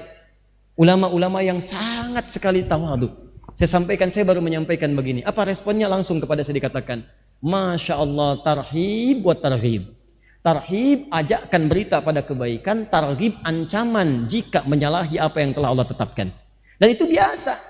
Imam Atha bin Rabah menasihati ulama, pemimpin mengatakan dengan kalimat-kalimat substansinya sama. Kalau Anda berkhianat, Anda akan berhadapan dengan Allah sendirian. Hati-hati, tidak ada yang menjaga Anda. Itu kalimat saya lengkap sekali, tidak ada yang menjaga Anda dan sebagainya, dan seterusnya. Indah. Tapi kalau Anda mengajarkan kebaikan-kebaikan, maka Anda akan mendapatkan pahala dari Allah yang meringankan hisab Anda di hadapan Allah Subhanahu wa taala. Berpeluang cepat Anda ke surga. Dan tentu diakhiri dengan kalimat insyaallah. Nah, maka golongan pertama menerima, itu targhib buat tarhib. Yang kedua, ada yang nggak paham, Ustadz kok menyampaikannya, Ustadz seakan-akan mengatakan saya akan bimbing Anda ke surga. Apakah Ustadz merasa jadi ahli surga? Saya katakan, Mas, itu saya mengucapkan di akhir kalimat insyaallah. Cuman saya kan nggak doyan pencitraan. Jadi begitu saya itu tampil kalimat, saya nggak pernah pakai clip on, nggak pernah pakai mic. Itu orang yang ngambil dari jauh pakai kamera. Karena saya nggak pakai clip on, maka tidak semua kalimat saya itu terdengar. Di ujung saya tutup dengan kalimat insyaallah, jika Allah berkehendak. Kalau Allah nggak berkehendak saya masuk surga, ya saya terima itu ketetapan Allah Subhanahu wa taala. Sudah. Makanya setiap kalimat kita katakan, jangan katakan pasti, tapi katakan insyaallah. Maka ketika saya berikan penjelasan, menerima. Oh begitu Ustaz, mohon maaf kami tidak tahu. Golongan ketiga, nggak saya jelaskan pun atau saya jelaskan pun tetap begitu. Memang pengennya begitu, bikin rame aja. Dan jadi peluru gitu, ya. Nah orang-orang begini nggak usah dikasih panggung, biarin aja. Ya capek-capek kalau Anda respon, biarkan saja. Dan jangan, kita sekarang tugas kita menjaga keutuhan bangsa. Jaga ketenangan bangsa kita. Ya, pencoblosan sudah selesai. Tunggu hasilnya. Sudah selesai, berdoa kepada Allah dengan baik. Berbuat yang baik untuk bangsa. Jangan ribut-ribut, jangan saling celak. Sudah selesai urusannya. Kecebong sudah selesai. Kampret sudah hilang. Udah habis. Gak ada. Apa yang mau Anda dapatkan? Anda mau cari dosa lagi? Hah? Apa yang mau Anda dapatkan? Sudah selesai. Sekarang tugas saatnya kita mendekat kepada Allah, berdoa kebaikan untuk bangsa, minta sama Allah supaya bangsa kita diberikan pemimpin yang baik, pemimpin yang adil, ya pemimpin yang bisa memberikan perhatian kepada rakyat. Lalu kita tunjukkan kita damai, kita tenang, jaga keutuhan, kemudian beraktivitas dengan normal, saling menghormati. Kalau perlu untuk doakan tuh orang-orang yang saling berbeda pendapat. Antum dengan teman beda pilihan, sekarang selesai. Akhi minta maaf ya kalau ada yang salah. Yuk kita berdoa untuk yang baik-baik. Ajak begitu, sekarang kampanyekan yang baik-baik. Urusan yang lain-lain serahkan pada Allah, ikhtiar yang baik. Ya, yang baik berbuat jujur, jangan curang, jangan macam-macam, sudah selesai. Urusan kita berikhtiar, berdoa, jaga kemudian ketenangan-ketenangan. Paham insyaallah? Ya, kalau ada orang-orang yang iseng memprovokasi, jangan terpancing, biarkan saja. Saya terakhir di jalan tadi saya menerima ada orang yang merubah kata-kata, ya dari merek sepatu jadi Adi Somad dan macam-macam. Ya, saya nggak peduli. Ya, biarin aja, nggak apa-apa, jangan dibalas dengan celaan lagi. Sudah, jangan usah dibalas. Tidak usah dibalas, kita doakan dengan yang baik. Tapi saya mau ingatkan, ketika lisan Anda sudah tajam pada seorang ulama, maka itulah awal kehancuran karir Anda dalam kehidupan dunia. Ingat baik-baik kalimat itu. Ketika lisan Anda sudah mulai tajam pada ulama dengan cara yang tidak tepat, apakah penghinaan, pelecehan, maka itu tanda awal kejatuhan karir Anda dalam urusan dunia dan ancaman Allah untuk urusan akhirat. Pilihannya cuma dua. Ada orang yang dengan itu bisa tobat, ada orang yang istidraj. Dia terhempas dalam keburukan-keburukannya dan menambah dosa-dosanya di situ. Maka jangan biarkan saudara kita terjerembab dalam dosa, kita berdoa kepada Allah supaya diberikan hidayah. Jangan berbuat hal yang sama. Balas keburukan dengan kebaikan. Ya, maka dengan kebaikan itu mendatangkan pahala dari Allah Subhanahu wa taala. Paham? Baik. Jadi itu pesan saya, ini harus saya sampaikan supaya kita terjaga dalam kebaikan-kebaikan. Ya, jangan bersitegang, tinggalkan keburukan-keburukan, siap berbakti untuk bangsa, siap insyaallah. Ya, berbuat maslahat, siap.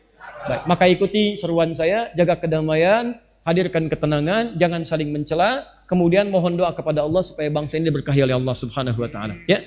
Kemudian bagaimana Ustadz tentang yang liberal tadi? Pertama, berdoa kepada Allah di keheningan malam dalam sujud, tahajud, minta kepada Allah supaya ayah diberikan petunjuk, ya.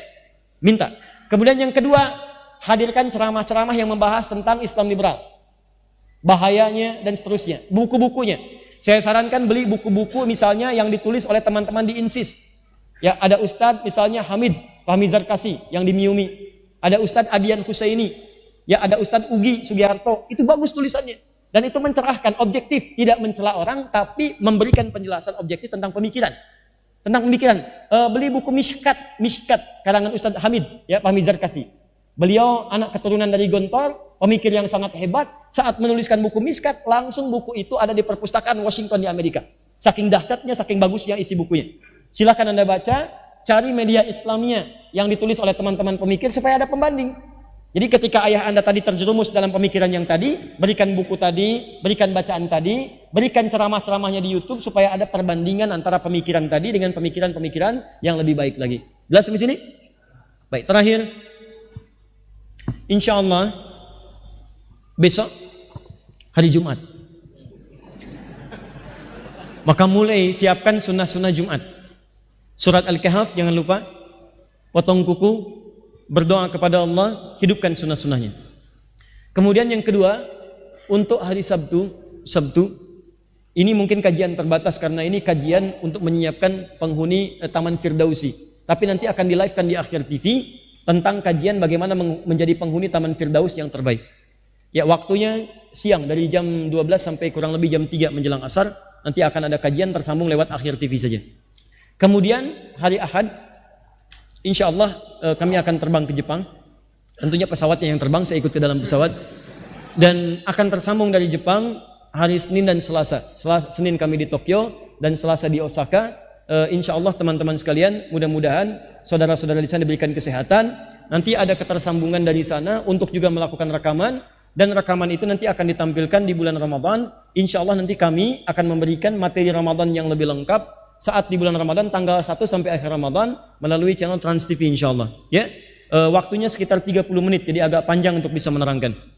Baik, kemudian untuk yang itikaf, barangkali masjid ini akan menerima secara terbatas, tapi tolong pastikan yang belum punya Mushaf At-Taisir juga buku yang telah kami siapkan, ini insyaallah sedang cetak 10.000 nih, sedang kita tunggu. Dan nanti kita cetak 10.000 lagi. Pokoknya kalau ada rezeki kita cetak. Ini 20.000 kita siapkan. Nanti insya Allah kita bagikan lagi. Tapi prakteknya dimulai di Ramadan. Nanti insya Allah Ramadan itu saya akan fokus memberikan bimbingan Quran saja. Nanti disampaikan lewat video Akhir TV. Anda yang bisa bergabung silahkan bergabung. Yang nggak bisa datang masuk lewat saluran TV-nya. Perhatikan bagaimana bimbingannya. Karena nanti kita akan berikan bimbingan spesial dalam 30 hari menghafal Quran 30 juz. Jadi Anda bisa praktekkan setiap harinya bagaimana caranya. Anda bisa pelajari langsung dari rumah Anda tanpa harus berada di masjid. Untuk yang itikaf nanti, insya Allah nanti akan ada kelompok-kelompok yang akan dibimbing. Dan mohon maaf barangkali kapasitasnya akan agak terbatas.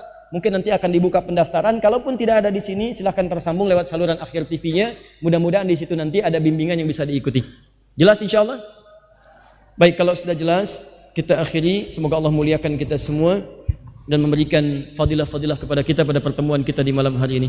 Allahumma rabbana atina fid dunya hasanah, fil akhirati hasanah wa qina adzabannar. Allahumma barik lana fi hadha syahr sya'ban ya rabbal alamin. Barik lana fi umurina wa barik lana fi a'malina wa balighna ramadan bis-sihha wal afiyah. Allahumma ahillahu alaina bil yumni wal iman was salamati wal islam khilala khairin wa rushdin rabbi wa rabbuka Allah. Allahumma ya Allah taqabbal minna innaka antas samiul alim wa tub alaina innaka antat tawwabur rahim. Allahumma 'allimna ma yanfa'una. اللهم فهمنا يا الله مما تعلمنا لا تدع لنا في مقامنا هذا ذنبا إلا غفرته ولا هما إلا فرجته ولا دينا إلا قضيته ولا مريضا إلا شفيته ولا حاجة من حوائج الدنيا والآخرة فيها لك رضا وفيها لنا الصلاة إلا قضيتها يا أرحم الراحمين. ربنا آتنا في الدنيا حسنة وفي الآخرة حسنة وقنا عذاب النار بفضلك سبحان ربك رب العزة عما يصفون وسلام على المرسلين وآخر دعوانا أن الحمد لله رب العالمين. سبحانك اللهم وبحمدك أشهد أن لا إله إلا أنت أستغفرك وأتوب إليك. السلام عليكم ورحمة الله وبركاته. وإليك نرجع خاشعين جئناك عفوك طالبين وإليك نرجع خاشعين اشفق